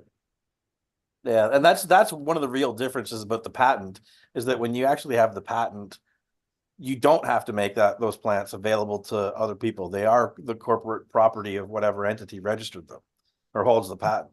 Right? It's really important. It's super important. It's a very different root of the system is what it is, right? Well, it is, right? But there's other systems around us, like the music industry, that live and die by that. Like you can't sample an artist without them saying okay and going through either their estate or them personally. And you can do it if you get caught. Yeah, but I mean, it's really easy to do it, or for me, I've sampled people and then I have to go into the session and basically mimic it, right? And recreate it. So it goes both ways, but I like that because it holds people to a standard. It keeps our, we were talking about earlier in the conversation, history intact. Like there's a historical reference here where this began and why, and here's where it's going, and that person and that legacy is along with it. So I'd love to see Sam get in the same light residuals, right? No, that's not why I did it. Of course not. The reason I produced millions and millions and millions of seeds was because I wanted to change the world. And to do that, there needed to be seeds, there needed to be clones, there needed to be artificial lights. And now that the world has changed, let's finish the job and make it so everybody anywhere can grow for any reason. And, the hell with all the naysayers. There's another little lesson in there as well about plant IP. When you sell seeds, you've given away the rights. Yeah. Right. You haven't. So you know, if people are really truly concerned about owning these things, they shouldn't be selling the seeds. And just be aware that if you are selling the seeds, you can kiss your rights goodbye, because you sell those rights when you sell the seeds. Yeah. Right. So it's an important distinction to understand. And Did it's, you want to yeah, jump in there, Davis? You had your hand up for a while now. I was just going to comment on the idea about land races again, that like they were stolen. I think there are situations where people didn't have permission or ultimately made, you know, through some nefarious means to get the opportunity to take them. But I mean, like I've got 5 contacts, 3 are family friends of mine, which is where I've sourced and developed my germplasm library. And I can speak for my family friends that are preservationists and like very much into, you know, preservation of culture, history, all of that, not just into cannabis, that they want to make sure that, you know, the information from those regions, the type of culture gets recognized, and ultimately like the hardships and everything that's associated. Because in a lot of these regions that are isolated, that there still is, you know, cannabis cultivation that hasn't been adulterated. And I want to state while I'm saying that some of these areas likely have had adulteration over decades or even And were those seeds from imported into the United States, or were they coming from different countries? They're coming from different countries originally. And it was illegal. Yeah, I guess that's fair to say. I'm always just making the point that there's no ifs, ands, or buts about it. If you don't go through the UN treaty, biodiversity, the Negama treaties, etc., and the newer one, it's illegal. Okay. And if your country's we're at a new frontier. That's the thing, is that those reality that we have had, we exist under, and now it's going to be an interesting fight. Currently, that treaty, the Grok Treaty, Michael, I believe, is being tested by NEEM and India. India is going after people who extracted and took neem. And this is going to be the first kind of world test case, specifically under the new treaty. Am I correct on that, Michael? Oh, you're following that more than I am. So, yeah. So it's a new frontier, people, and that's the thing. What has existed and what does exist is down a new pathway, and this is the air of responsibility that we're talking about that has been deflected for generations now has to come home to roost. And you know, it's a new day, and we're looking forward to seeing what happens, who rises to the occasion. And as stated, you know, India is taking its first step, and it's around neem. And neem is a type of tree that you can press the oil out of the leaves, and it has been used. I know I have used it as a you know, a natural disinfectant or cleaner of plants and gardens. So it's going to be interesting to see, because no one has gone this way with cannabis yet, but now there is precedence, and somebody's going to fly and run with that flag. Well, with neem too, it's been used for thousands of years as a toothbrush in India. Just the stems. Hey, just to say, if you're in Canada and those seeds came into the country, Canada is not a signatory to the Nagoya Protocol. Mm-hmm. So again, it comes down to enforcement. Unless you were like advertising it as directly from you know, a certain population down in South America, there's no enforcement action to go after you, because Canada is not part of a signatory to the party, right? And even within the Nagoya Protocol, it's more about systems and less about enforcement. Like there is no real enforcement arm to the treaty. So like if you violate the rules, there's nobody to come after you. Yeah. Right. And so it's like these, again, that's what I was saying. Like these systems are kind of, to a degree, they're opt-in. Now Holland is in a different boat, right? Because Holland is a signatory to these treaties. Yeah. I think all the European nations are. So, you know, sure, maybe that could affect trade of that variety in Europe, but it won't in Canada. Yeah. So, you know, these things aren't so cut and dry. Just because there's a treaty, it doesn't mean that people aren't going to still do these things. You know, there's all sorts of treaties that North Americans and, you know, principally Canada and the United States, which are really a lot of the offending nations in these cases, The government just said, hell no, we're not signing on to that. And Holland's not so holy. I mean, remember where the tulip came from. It came from Turkey or that general area. And Holland is the one who took tulip to its heights. Yeah. I have Sorry, go ahead. Go ahead, Mike. I have a vision of, hopefully not too naive vision, that these large interests, huge corporate interests, and individual, small societies of growers, indigenous peoples, craft growers, traditional medicine people, etc., can not just sort of coexist, but actually really support each other. That I would contend colonialism took great products and drove them into the ground. And if you want to have sustainability, you need to maintain that conduit between the source and the end product. Big corporations that have tried to get away from that and create their own universe have really blisteringly failed. The Monsanto model is not doing too well in our modern age. So no, it's more like dual fruit. Yeah. It's funny because Europe has all these rules about you're not allowed to import plant products, like products of plant varieties that aren't registered, right? But when it comes to cannabis, they're importing all sorts of unregistered varieties, and nobody even says anything about it. So it's really, I don't know, like but that should change. Hopefully that's what ATN's saying. Hopefully that's the new frontier. It's hard to say who will put their first toe on that line, but the emergence of international regulated medicinal cannabis markets and sales is a good first step. Mm-hmm. And there's and it's like the United States. It's like trying to tie together all these patchwork rules that are so different. It becomes a quilt, right? Like if any seeds are found in the legally imported international cannabis, the growers here in America will use them. Yeah. I'm not sure it's legal, but they'll use them. And I was just going to say, there's no guarantee that even if you go through the legal pathway, that you're bringing the most benefit to the people who should be getting that benefit. So like right now, you've got all these companies which are, operating in a gray area in this landrace, Pakistan, Afghanistan, Nepal, India, seed exchange world that's happening right now. And it's really big. And it's great.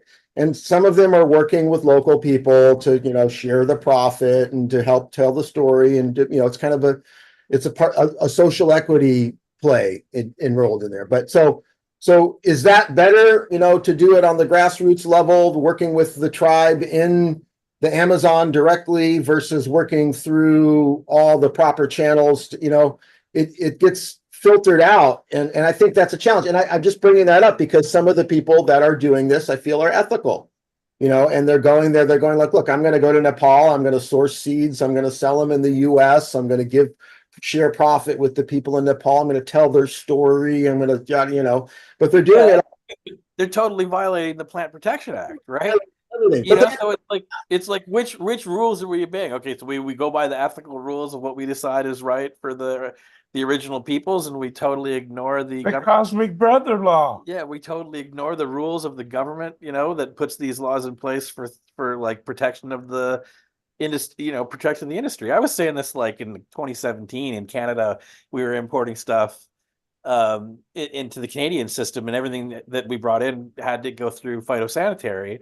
And then you get these cowboys that are bringing stuff up from the United States because it's a clone with a hot name. And by the way, it also has like cyclamen, russin mites, and hop latent viroid, right? Yeah. And all of a sudden, hop latent viroids running like a hot fire going through everybody's grow room. Like, what do you think that cost? Right? What do you think that cost the industry? So it's still cost in the industry. Still cost in the industry today. Yeah, and so it's unfathomable the number what has been lost due to that, right? Yeah, so I'm not saying that all government regulations should be followed to a T, but like they're put in for a reason, right? And when we operate outside of those systems, there's consequences. So yeah, these are really complex discussions with so many things to take into account, and it almost feels like we had these discussions turn into, oh, it's a big complicated thing, let's just keep doing what we're doing, right? Like there's too much friction there. Let's just keep going along with the status quo. And I think we also can recognize that it's also not the way to go. You know, we have to evolve. We have to be willing to evolve. We have to, yeah, it's a complicated one. I think this pivots very well into Bryan's conversation today, which is this blight.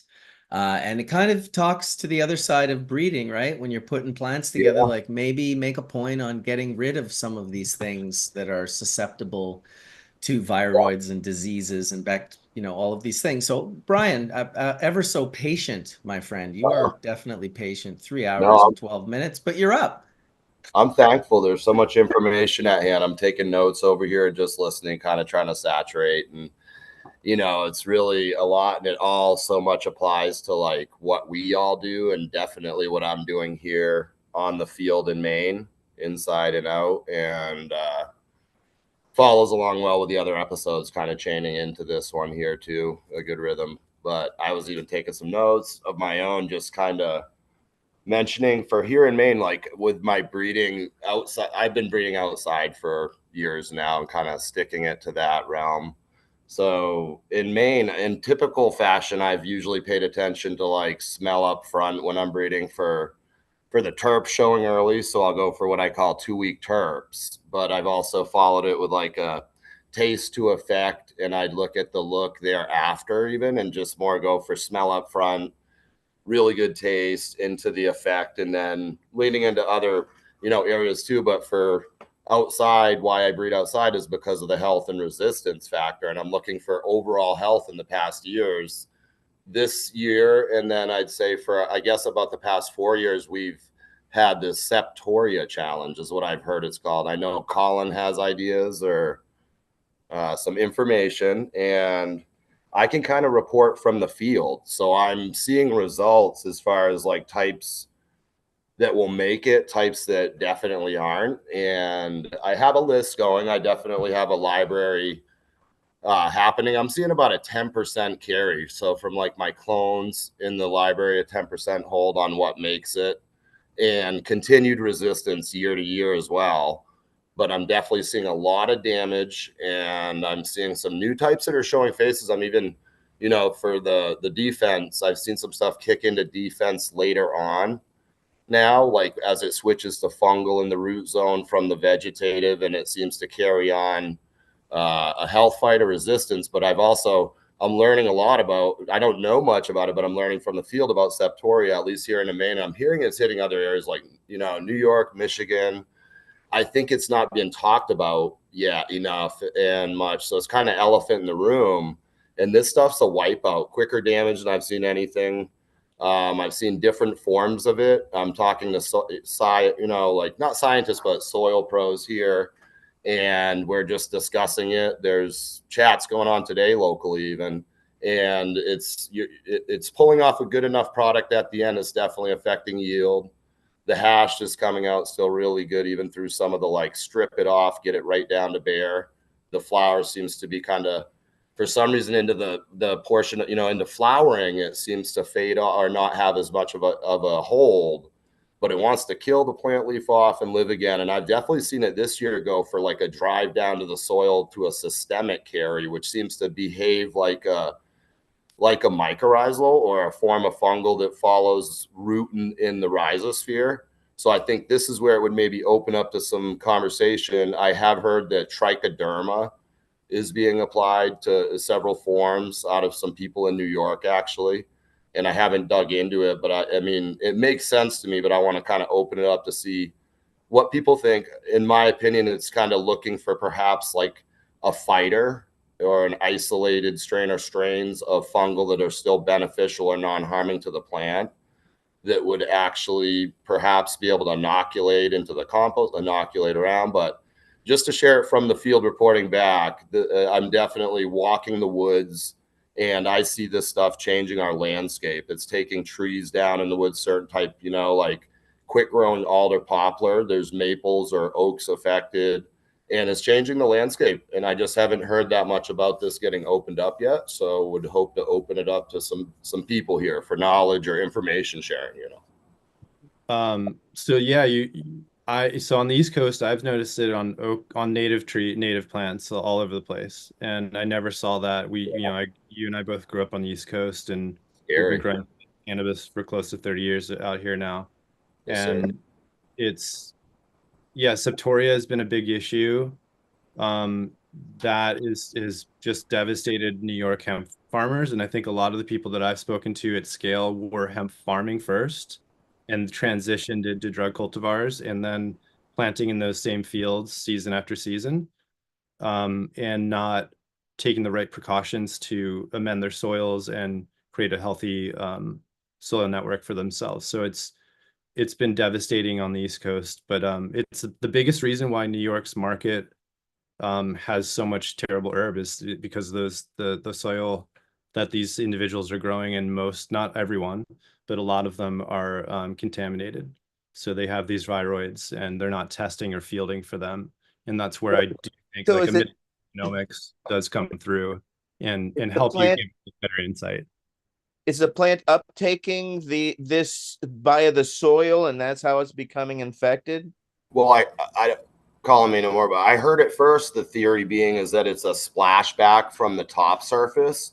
And when I had disturbed the topsoil just through simple hand cultivation of the soil, I've been trying some like more simple and organic application or even natural, like disturbed topsoil. It seems to break up a fungal web that exists that lasts for about 2 weeks and then it kicks up again.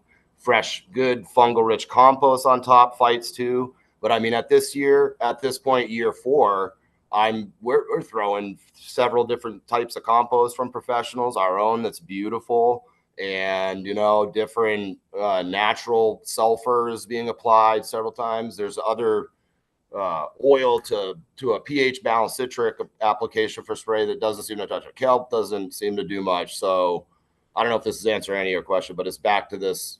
Maybe Colin knows, but it's kind of like throwing all the natural form at it. It seems to be driven kind of deep systemically down into the soil at this point. Also, Pythium is a huge problem. And lettuce chlorosis viroid is starting to become prevalent, which is not, I think we can all agree, has not been a major threat. But yeah, I mean, we've used mycorrhizal top dressings to help combat it.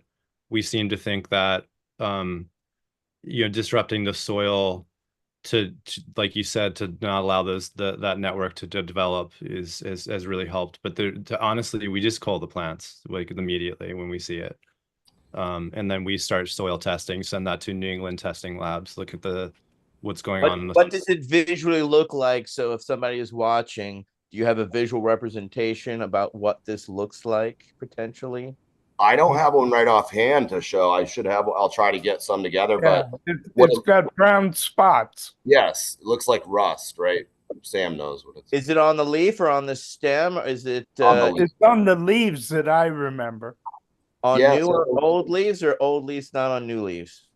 It was on older, and it's actually hitting up high on the plant on new leaves. It's behaving differently through the years. It even has different form, which seems to me, just again from the field, seems like different species of that one type of fungus. I've kind of heard a little word about that from a soil friend, and I've definitely seen like tight yellow spotting that's really dense spotting on the lower leaves seems to be where that one lives. And then you're going to see some holes in the actual leaf. You almost look like something's eating it away. Seems like a different form. I mean, this stuff sounds nasty. What's funguses that? are spread by insects, but they're also spread by soil.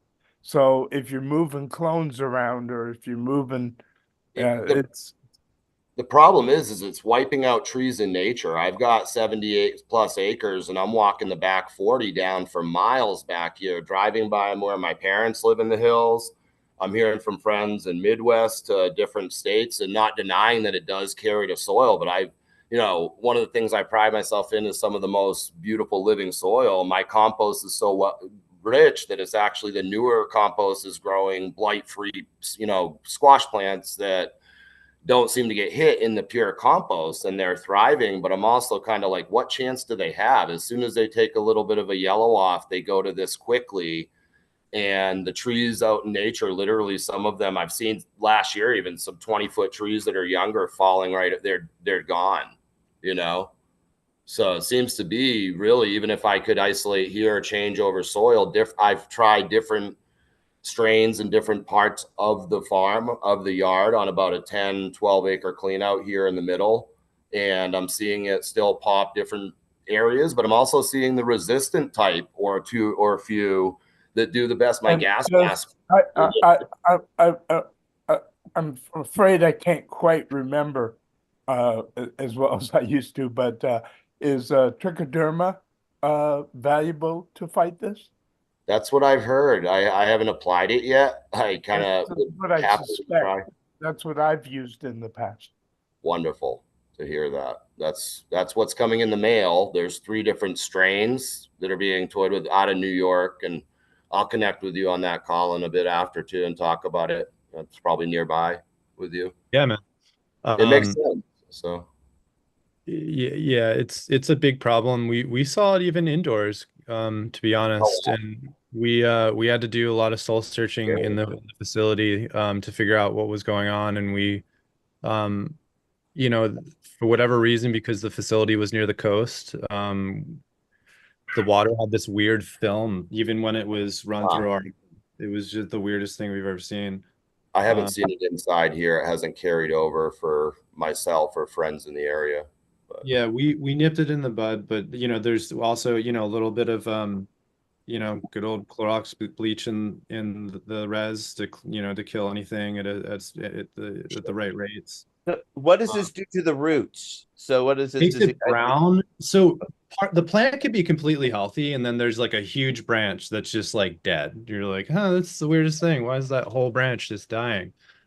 And then there's signifiers like blight and spots that can happen as well, but that's further. It seems like that's further, and then the leaves get crispy and kind of acrid, and kind of like the plants are almost, you know, deep into fall, you know, finishing itself off with lots of ethylene around. Yeah, it's like necrosis, I think, Colin. I don't know. Say that again one more time.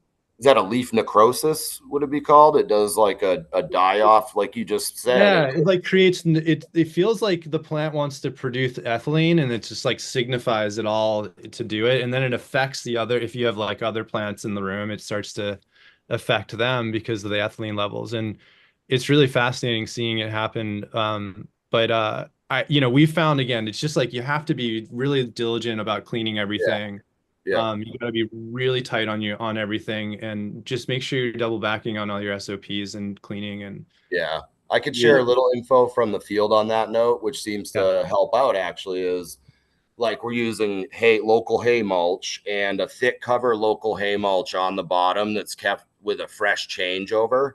So like the 4x4 square on the raised bed gets where it actually almost acts like a catch for the leaf fall. Because what I've seen this blight work like, it seems to its intelligence, at least in its life cycle, seems to want to do a leaf kill off on the plants, just tracking it wise to let them go bad. To see it, it does a drop down of the leaves right to the base of the plant. And from what I've seen or heard, those are asexual reproduction sites that look like rust spots on the leaf. When it dies, those spots Sam was talking about, gray spots, and it fluffs off the spore. And it definitely seems like it wants to kill those leaves right off and behave where it wants to catch water, live right there, and spread from there to go systemic. So like a fresh turnover of mulch under the plant, where you can actually, you know, keep the plants as clean as you can. Honestly, this lends so far into, at least in Maine, where it's a more small batch type of feel anyway, and by numbers, by medical allowance and such, truthfully, it's creating like a tend to your plants better thing. When I kind of listen to the plants, they're going, kick up the stewardship, you know, don't have us, like Colin said, take us out, change it, don't, new soil, new area, or don't do this. So it's becoming like, if less is more, and that's what we can handle. It definitely seems like healthy fungal population, a good constant nutrient availability to it, whether organic or not, and not letting them, you know, go without and be overboard over the threshold. So it's really kind of maybe testing the farmer. And it seems to me, with just so many plants out there in general of all types with colors and, these different rules to it in all realms. It seems like this is just kind of a almost natural thing, no matter where it comes from, for this to kind of cull, like you said, cull the plant. And it's going to seemingly cull down the breeding, at least to bring up this conversation. It's not just going to be breeding gone wild and F1 polyhybrids everywhere, selling as hotcakes, because this is like year 5 in Maine that this stuff is taking a serious hold. And this year being a good grow year, but a high humid one, you saw good growth, early start off for health in places with people that were bragging, raving about it. And then the quiet fall off, and it's like detriment to the point of having a meeting over it, and it's really, if you don't have it, it seems like, at least East, I don't know, probably East Coast, it's going to come around. It's just one of those things cycling. It's eventually going to come. And at this point, it's a more of how do we resist this, in my opinion, and seeing like the 10% hold from new faces from breeding and from the library hold of genetics, at least where I'm here in small batch application, not field trials for thousands or millions, thousands of plants. I'm able to see that hold and then try it out different zones through the years, and then protect my genetics well. Hold it, as close as I can, because it works well for here, but it's also kind of stripping away like the candy shop approach of terpene exploration, or of just into hashing it washes. It's becoming one of those where it's actually going to have more boxes to check when it comes to sun grown out here, whether it's personal grow or whether it would be a production grow, I feel, because both angles are affected. The home grower that has this blight run wild thing going on too, very crazy, is going to have a difficult time. So I guess going back to trying to find the plants, at least from the breeding from the field and simple understanding perspective, hold them well. And then I'm obviously like working into the year here with my breeding to be like resistant males that show, the traits, even a kickback later for health, one up front, I'm tracking them. And then coming back to the proven females that either over the years, or a new type that's showing its face to be the healthiest new girl and the new lady in the yard, is a strawberry smoothie band that I'm calling it. So strawberry headband on a citrus smoothie. And it just looks, it sticks out even amongst some of the plants, and anywho, that's kind of like from the field.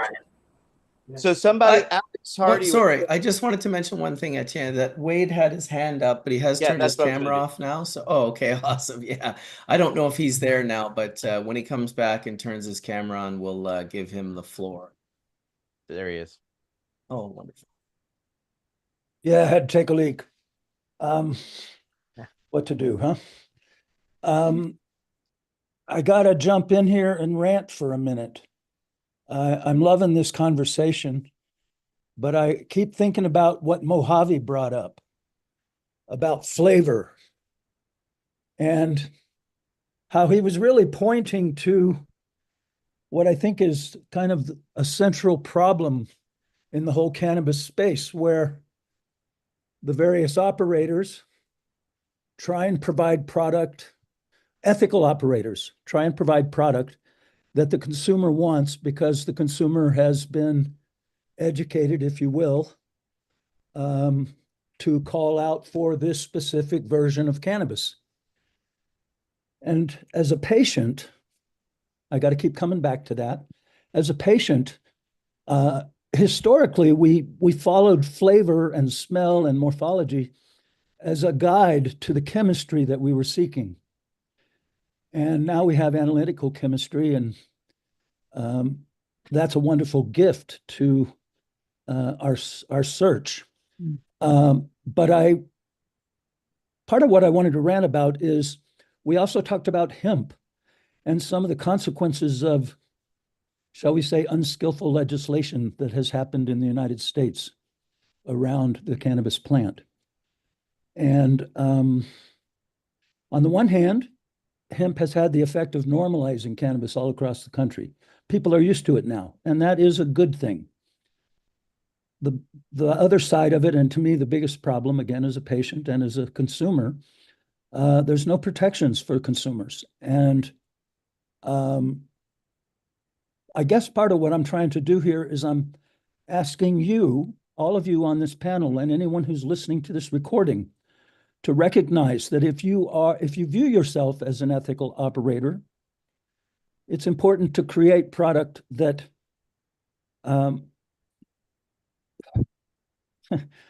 satisfies the consumer while ideally preserving the beneficial effects of cannabis other than the drug high. And I, as a drug user myself, I love the high, but I've also become a fairly passionate user of cannabis for its medicinal benefits. And to me, the whole thing of legalization, we wouldn't be here if it wasn't for the medicinal benefit. And yes, flavor guided us for many years to that medicinal benefit that we were seeking. But I'm calling on, again, those of us who are ethical operators to preserve the genetics that you have, to call out the thing, because that's been the other big topic, is these various pathogens that threaten this plant. And we all know the global plant isn't really threatened. We're really talking about the commercial market. Anyway, I'm going to stop there. I feel it really strongly that if you know what you're doing with this plant, do it with your heart and your consciousness at the forefront. And I'll stop there. Thank you. Awesome. A man who says Love you, little, Wade. but when he says things, it sticks. It's Exactly. beautiful. Alex Hardy in the chat was also suggesting kombucha and airflow for septoria. He's an arborist who's in there, so that was his suggestion. So thank you for that, Mr. Hardy. Airflow for sure. That's a new one. Kombucha makes sense though. For trying it out.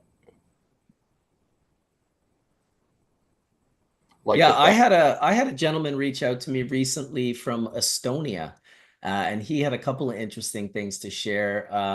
The one is just another new method of isolating trichome heads. I'm sure we'll be speaking about it in the very near future. But the other one was he had this product. I won't say the name yet, but we'll let you know in the near future here. But he was talking about maybe coming and visiting Canada and the US and maybe getting some of this product to people who had HLVD. And I was just talking to him while we've had this conversation, and he was like, oh, septoria, yeah, if it's bacteria and fungal problems, it's much easier to prevent and cure. And so I sent you that email, Bryon, and maybe we'll make it so you can get some of that product to see if you can't combat that. Wonderful. Trying some stuff out. Thank you. Awesome. Well, we got 26 minutes left before we hit the 4-hour mark. What a great conversation today. I'm definitely down to freestyle for another 26 minutes. And, you know, if I haven't said it once already, I appreciate all of you for showing up. The heavy hitters came out today. It's been great conversation. Really nice. And yeah, it's good. People are appreciating it. 300 people watching live right now. So we're getting those numbers up each week. This being our 5th week, people like consistency. Gives them sort of, I don't know, just makes you feel good. It's warm and fuzzy. It's like comfort food in the fall. Be consistent. Okay. And go ahead, Etienne. Gotta thank you, Marcus, because thank you for restarting what you started a decade ago. And, you know, I love coming here. I love learning. I love hearing, I mean, opening up with Ethan Russo and Sam. I mean, it just makes my heart sing in happiness for cannabis, because there's just nothing like these discussions to have growers, farmers, producers, providers from different countries all talking all things cannabis in a very intelligent, logical, yet passionate way that, you know, is backed in a root of science, which I think is most important. And I celebrate all of you and thank you kindly for just being a small part of this. Absolutely. And I think, you know, part of the important fact is, listen, we're spitballing always. We try to be as accurate as we can. Of course, we make mistakes and get things wrong sometimes as well. I think to be a thinking human being and share your perspective, you have to take the chance that you might make a mistake. And you might even offend someone along the way as well. But I like that we're doing it. I like that for the most part, you guys are quite conscious. Really, I felt like when Wade said what he said about, leading with your heart, I feel that about most all of you, almost, I would say all of you, really. I know all of you personally, and you lead with your heart. And I think I think authenticity has an important place in all of this. People appreciate authenticity, and that's what I feel a lot of when I get together with you guys on Sunday morning and chat. Go ahead, Sam. Unfortunately, the industry as a whole, I think there's a lot of black-hearted individuals. A lot of people, their focus is monetary return. I've met them. You're not wrong.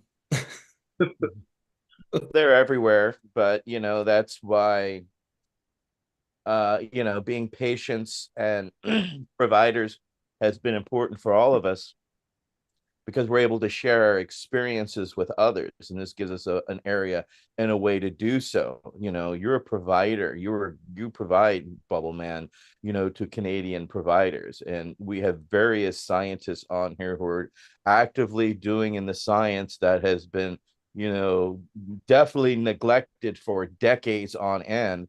And we're at a unique precipice in time. Yeah, there's an industry and it's all full of sharks, but the sharks have always been there. They're just more prevalent. We can see them in the water now, but it's not going to stop the people who are doing it for the right reasons for doing it. The only way to get rid of the sharks is probably to take the money out of cannabis. Yeah, but the sharks are in the ocean, and they're not taking over the ocean. The ocean is flourishing. Well, Just no, got to figure out a way to flourish. But if the reason the sharks are interested in cannabis is because they see it as an income generator. Of course. Yeah. Listen, that's the reason a lot of people were interested in cannabis for a very long time. And albeit I'll even say that some people who have a much more leading with their heart perspective today would admit that when they got into cannabis, it was to like pay for their mortgage and some other things, which is fine. In my opinion, whatever way cannabis can infect our souls and minds and get in there and bore in there and get us growing it, I support it all. And to be honest, I'd rather see, for example, people like ex-judges, ex-police officers, ex-prison officers, I'd rather see them being greedy and working with cannabis than being what they were and locking cannabis people up. Yeah. Yeah. Amen to that, dude. That's the So, sermon of the day. I kind of want to know what are Chimera and Skunkman Sam smoking on, and what is everybody else smoking on in chat? I haven't seen that in a while. What are y'all smoking on, Chimera? What we're smoking on is white albino rosin. It's grown on alligator feces in the sewers of New York. Huh.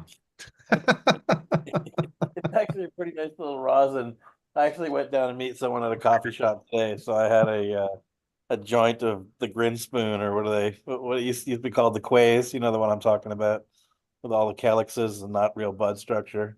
Yeah. Man, I'm not a big cannabis burner, so it was weird sitting there smoking this joint that kept going out, but I was reminded myself that I was in Holland. Speaking of, I had a thought earlier in the show when someone put up the medicine bottle, the old medicine bottle. I guess that was Michael, and it listed the ingredients, and it was cannabis with all these other things in it, right? And it made me think when we started talking about these botanically derived terpenes that we have a little bit of cannabis and a lot of other stuff in it. Yeah. And it seems we keep doing that, different versions of that same thing. And I can't help but wonder if a good regulation would be that the only thing allowed inside a cannabis product was something derived from the cannabis itself. Right. Yeah. Well, when it comes to inhalables, right? Like obviously it's a different story when you're talking inhalables. Well, what they'll do is they'll take cannabis products and with synthesis convert them into different cannabis products, which I'm not so sure. I mean, as long as they're safe for consumers, but that's not proven safe. for Well, and physicians. Mark Scialdone, like I mean, he's developed some of these things that are synthesis products with using cannabis, and I don't think anything's wrong with that. But I think that if we're developing new things, that stuff should end up down the regulatory path of, having to show safety, right? Cannabis shouldn't just be something where you can take and modify and start developing new products with unknown health consequences and giving them to people. The reason we know that cannabis is safe is because there's thousands of years of us using it. But when we start totally whacking out the ratios between those compounds in the plant and adjusting it in different ways.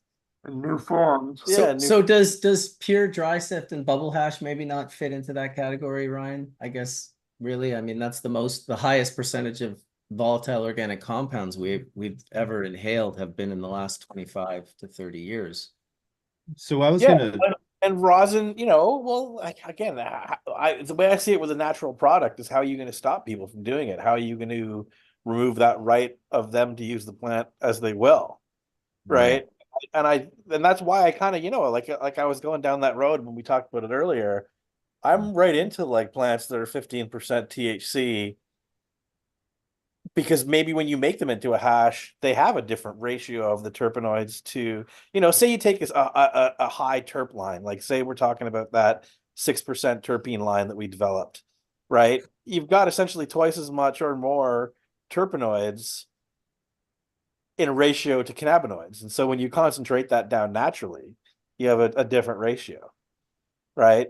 And so I think that there's like, when you talk about headspace, and and how your head actually feels after consuming these products, like I really am a believer in not everything has to be 30% plus THC in the flower, right? Yeah. Like I get the novelty of it, but it doesn't mean that you have to make all products out of that stuff, right? And I kind of feel like with the way that the regulations go and the distributors, like the distributors want high THC products because they know that in the past those high THC products have sold, right? And so they know that they can put their money into a whole bunch of stock on that and they're not going to lose money.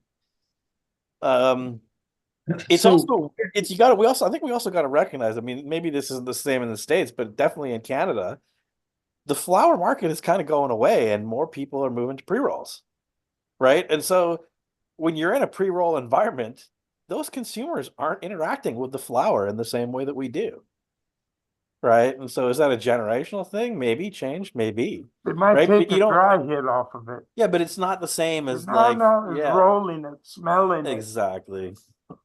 Transforming it from a bud into a joint. That whole experience of getting it in your fingers more than you would. Yeah, it's wild. That's definitely a way of looking at it, and you're not wrong. I go to my daughter's, the dispensary that she works at is Happy Isle in Horseshoe Bay, not too far from my house. And I'll just go visit her sometimes and hang out for, 10 or 15 minutes. And every single person comes in and they're like, what do you got for like the cheapest indica pre-roll, 1 gram, 20%. Like, it's very funny how they're ordering cannabis.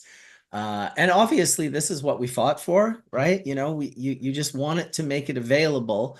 And I suspect that as much as we want, and I think it's important what we're doing, stewarding these volatile organic compound profiles and all of the breeding work that guys like Ryan and Skunkman Sam and many other people have done.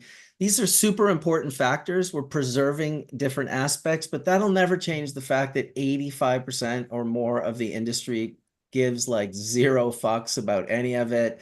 They're happy with floor sweepings with some distillate and botanical terp sprayed on it, and they just love it. And I don't know if you could ever fight that.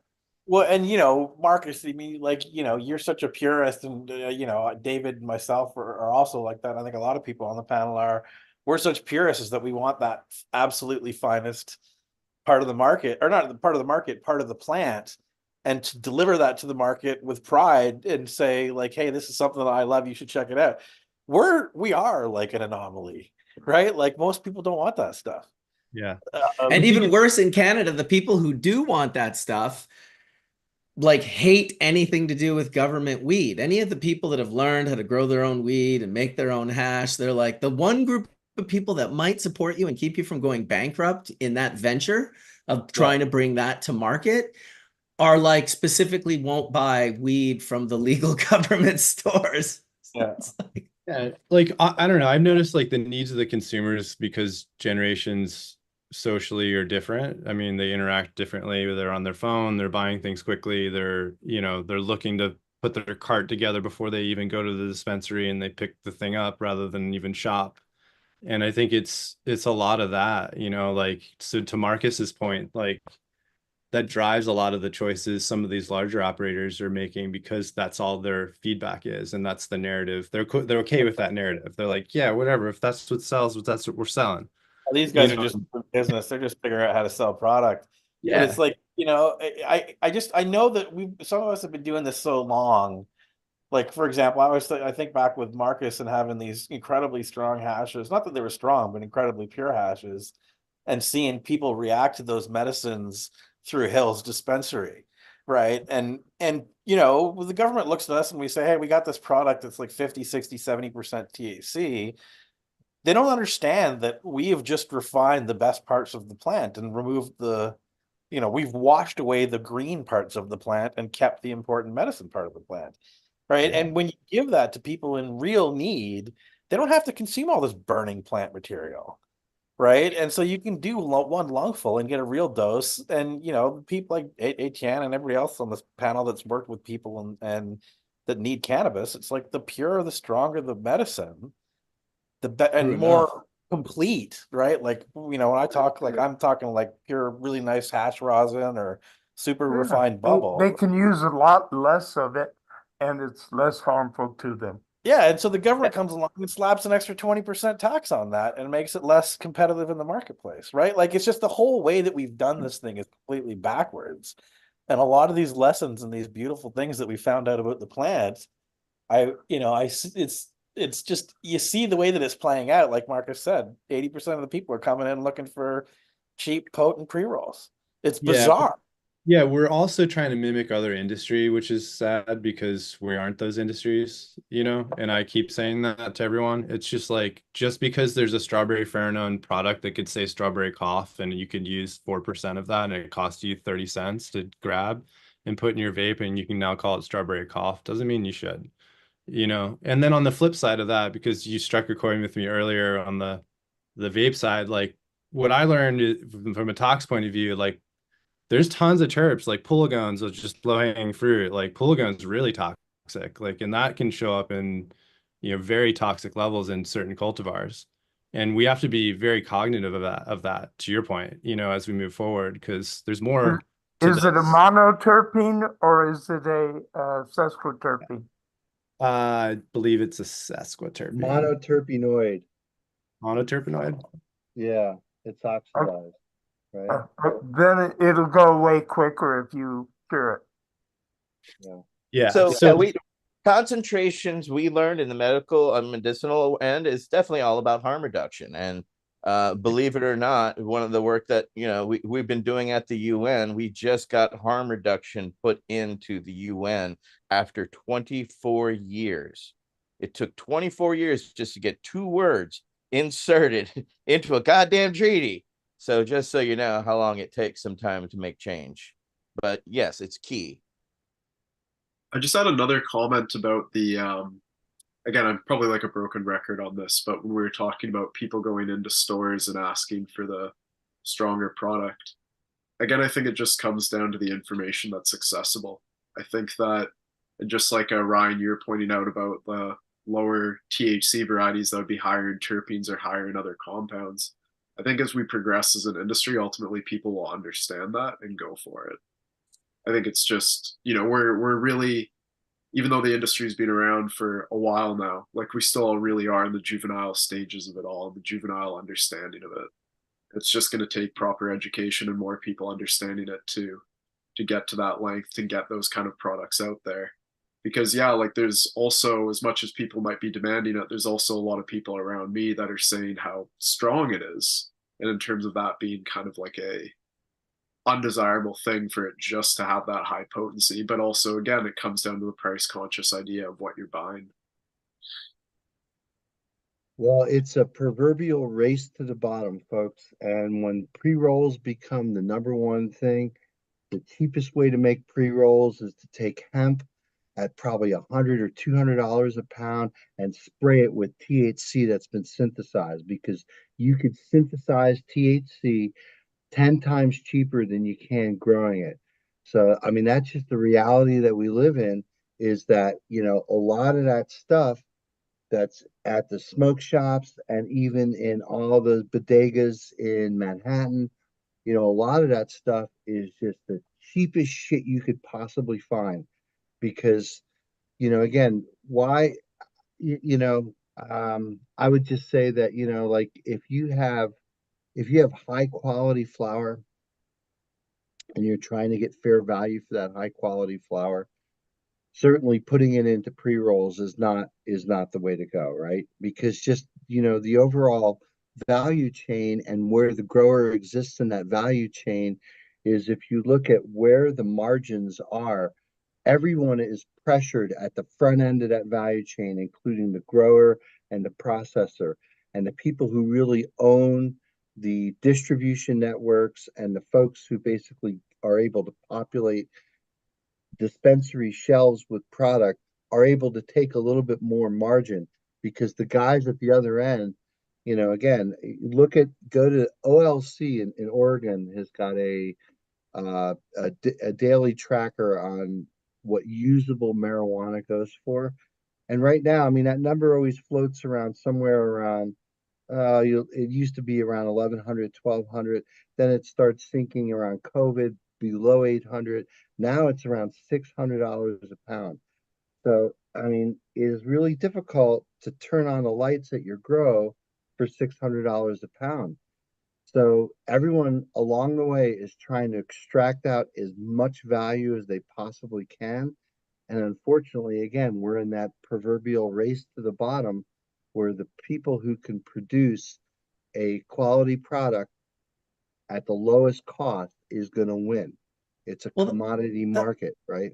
That's how we are with everything. We do food the same way. There's 30,000 McDonald's, but there's a very few like actually incredible, amazing restaurants in comparison of any one brand, maybe even just a one or a two. And so it's done like that with beer, and they have the IPA group. So we just have to recognize that we're in a smaller portion of the market, much smaller, right. But even if it's, well, listen, I'm in a super small portion because I'm in like the 1%. I'm a 1%er. But like there's all these other different markets that you can fit into. I mean, I'm thinking that the company that does some of Ryan's cultivars here, and I always mess up their company name. It's our friend Kip's a part of it. What's the company name again, Ryan? Victoria Cannabis Company. Victoria Cannabis Company. They're doing exactly that, like taking dank buds and rolling them into pre-rolled joints. And so it's a smaller market, but it doesn't mean they won't do well with it. So when you hear us talking and we sound like we're upset and in a negative mindset about this, all the people who are watching realize that we prefer the much, much, much smaller percentage of the market that, when it's worldwide, is actually still a pretty substantial market. I mean, if 1 billion people were using cannabis and you were a part of the 1%, that is still substantial. That is still a lot. And I just kind of wanted to add that. We got 5 minutes left. Mark, Walmart is like a big retail. In fact, I think they're the largest company on planet Earth today. I think maybe next to Jeff Bezos's Amazon. And yeah, if you think about it, Marcus, you're absolutely right. But like, I'm thinking about like those customers that walked in to your daughter's dispensary, at some point, isn't it like, again, it's useful to think about, I guess, maybe like the microbrew beer model. So like those of us who love petty hash, yeah, we're like the microbrews, but the majority of the market drinks Swill, Budweiser, and Bud Light and Miller Lite. And so, yeah, so like the Walmart. Let me throw something at you here, Mark. As you know, I'm over in Europe here staying with Sam. And, I'm walking the streets around the neighborhood, and I know that you guys have both been here. There's all these little cheese shops, and there's all these little bakeries, and these little butchers and fruit shops and vegetable shops that are selling high-end, really special cultivars and meat types and cheese types and vegetable types.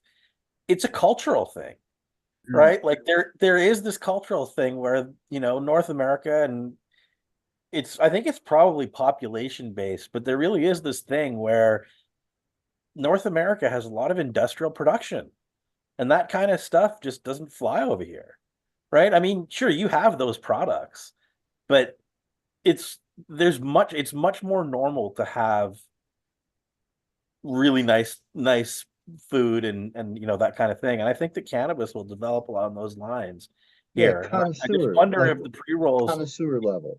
yeah. And I Well, I just, think- but it's that the connoisseur level is more appreciated by the everyday person. Yeah, I right? think what Brian's saying is how I view New York is like I have a very particular lens on New York that's because I've lived there for so long and I see a culture there that's unlike anywhere in the world. It's much like Europe, where sure, there's a bunch of crap that's going to be sold and it's their bodegas and they're going to get their coffee and their pre-roll, but there is a world where they do want really high-end stuff and they're going to want it every day, all day. And It's it does population density. It's when a town or a city gets to a certain size that a business like that can be supported by the 1%, right? Because very often the 1% isn't big enough to keep a business like that alive. Especially cannabis regulated business, it's a lot, right? So yeah, it's a challenging. You bring that up. So you're saying so right now there's varietals that these shops are selling like along with their cheese. No, for example, if you go to like, you know, we went grocery shopping the other day and they have all these fruit varieties are more like they have these blackberries, they're, you know, the size of your thumb, right? And all these products that are the result of specialty breeding that would never make it into the industrial supply chain in North America, right? Whereas where you live in an area where there's enough people that want a really high-end cheese or a really like nice home bread or like super fine fruits and vegetables. Shit, give us Pop-Tarts and Fruit Loops. That's what we want in the United States. And wine in a box. And wine in a box, exactly. Wine in a box. And diabetes to go. So You got the diabetes? For anybody who's watching, if you're developing those specialty cannabis businesses, you know, like Marcus, you got to just keep doing it. Eventually, they'll pay off, and enough people will learn. And if not, you export it to somewhere where they appreciate it. I keep waiting for the world to grow up and only smoke dry sift, like all civilized beings like myself do. One day. Wonderful, man. Listen, that's it, dude. 12:59. We got 1 minute left. That's enough time for me to thank you all for coming, and really stoked that you were at Sam's, Ryan. It's awesome to see you. I sort of stalked you on Twitter and had an idea that you were in the UK. Really sorry to hear about your mom, but glad you got to visit with David and Diana. That's pretty awesome. Thank you, Wade, for coming out and sharing, you know, always profound. You've always got the good perspective. We sure appreciate you here at Hash Church. And it was nice to have some new folks with Chris Gassa and Davis Allen. That was really, really sweet. I'm sure we'll get you back on here again one soon, Davis. Dr. Ethan Russo, you're not here with us anymore, but you were at the start of the show, and we appreciate that. Always nice to see you as well. I'm always amazed at how young Dr. Ethan Russo looks. Like when you actually figure out his age, you're like, dude, that guy's like doing something right over there for sure. Thank you, Dr. Mark Scialdone and Colin and Etienne and Best Friend Farms, Bryon, totally appreciate you as well.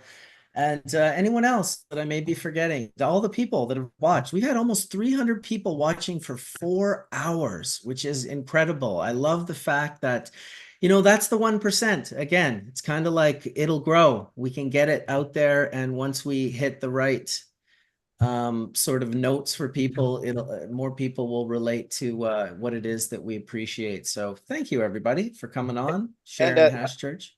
Thanks to Michael Krawitz for that history lesson. Those bottles were amazing. Dude, Michael, I'd love to have him back on as well. Love listening to him speak, and he's just got a sort of hypnotic voice, and you can tell he comes from a place of passion, as all of you guys do.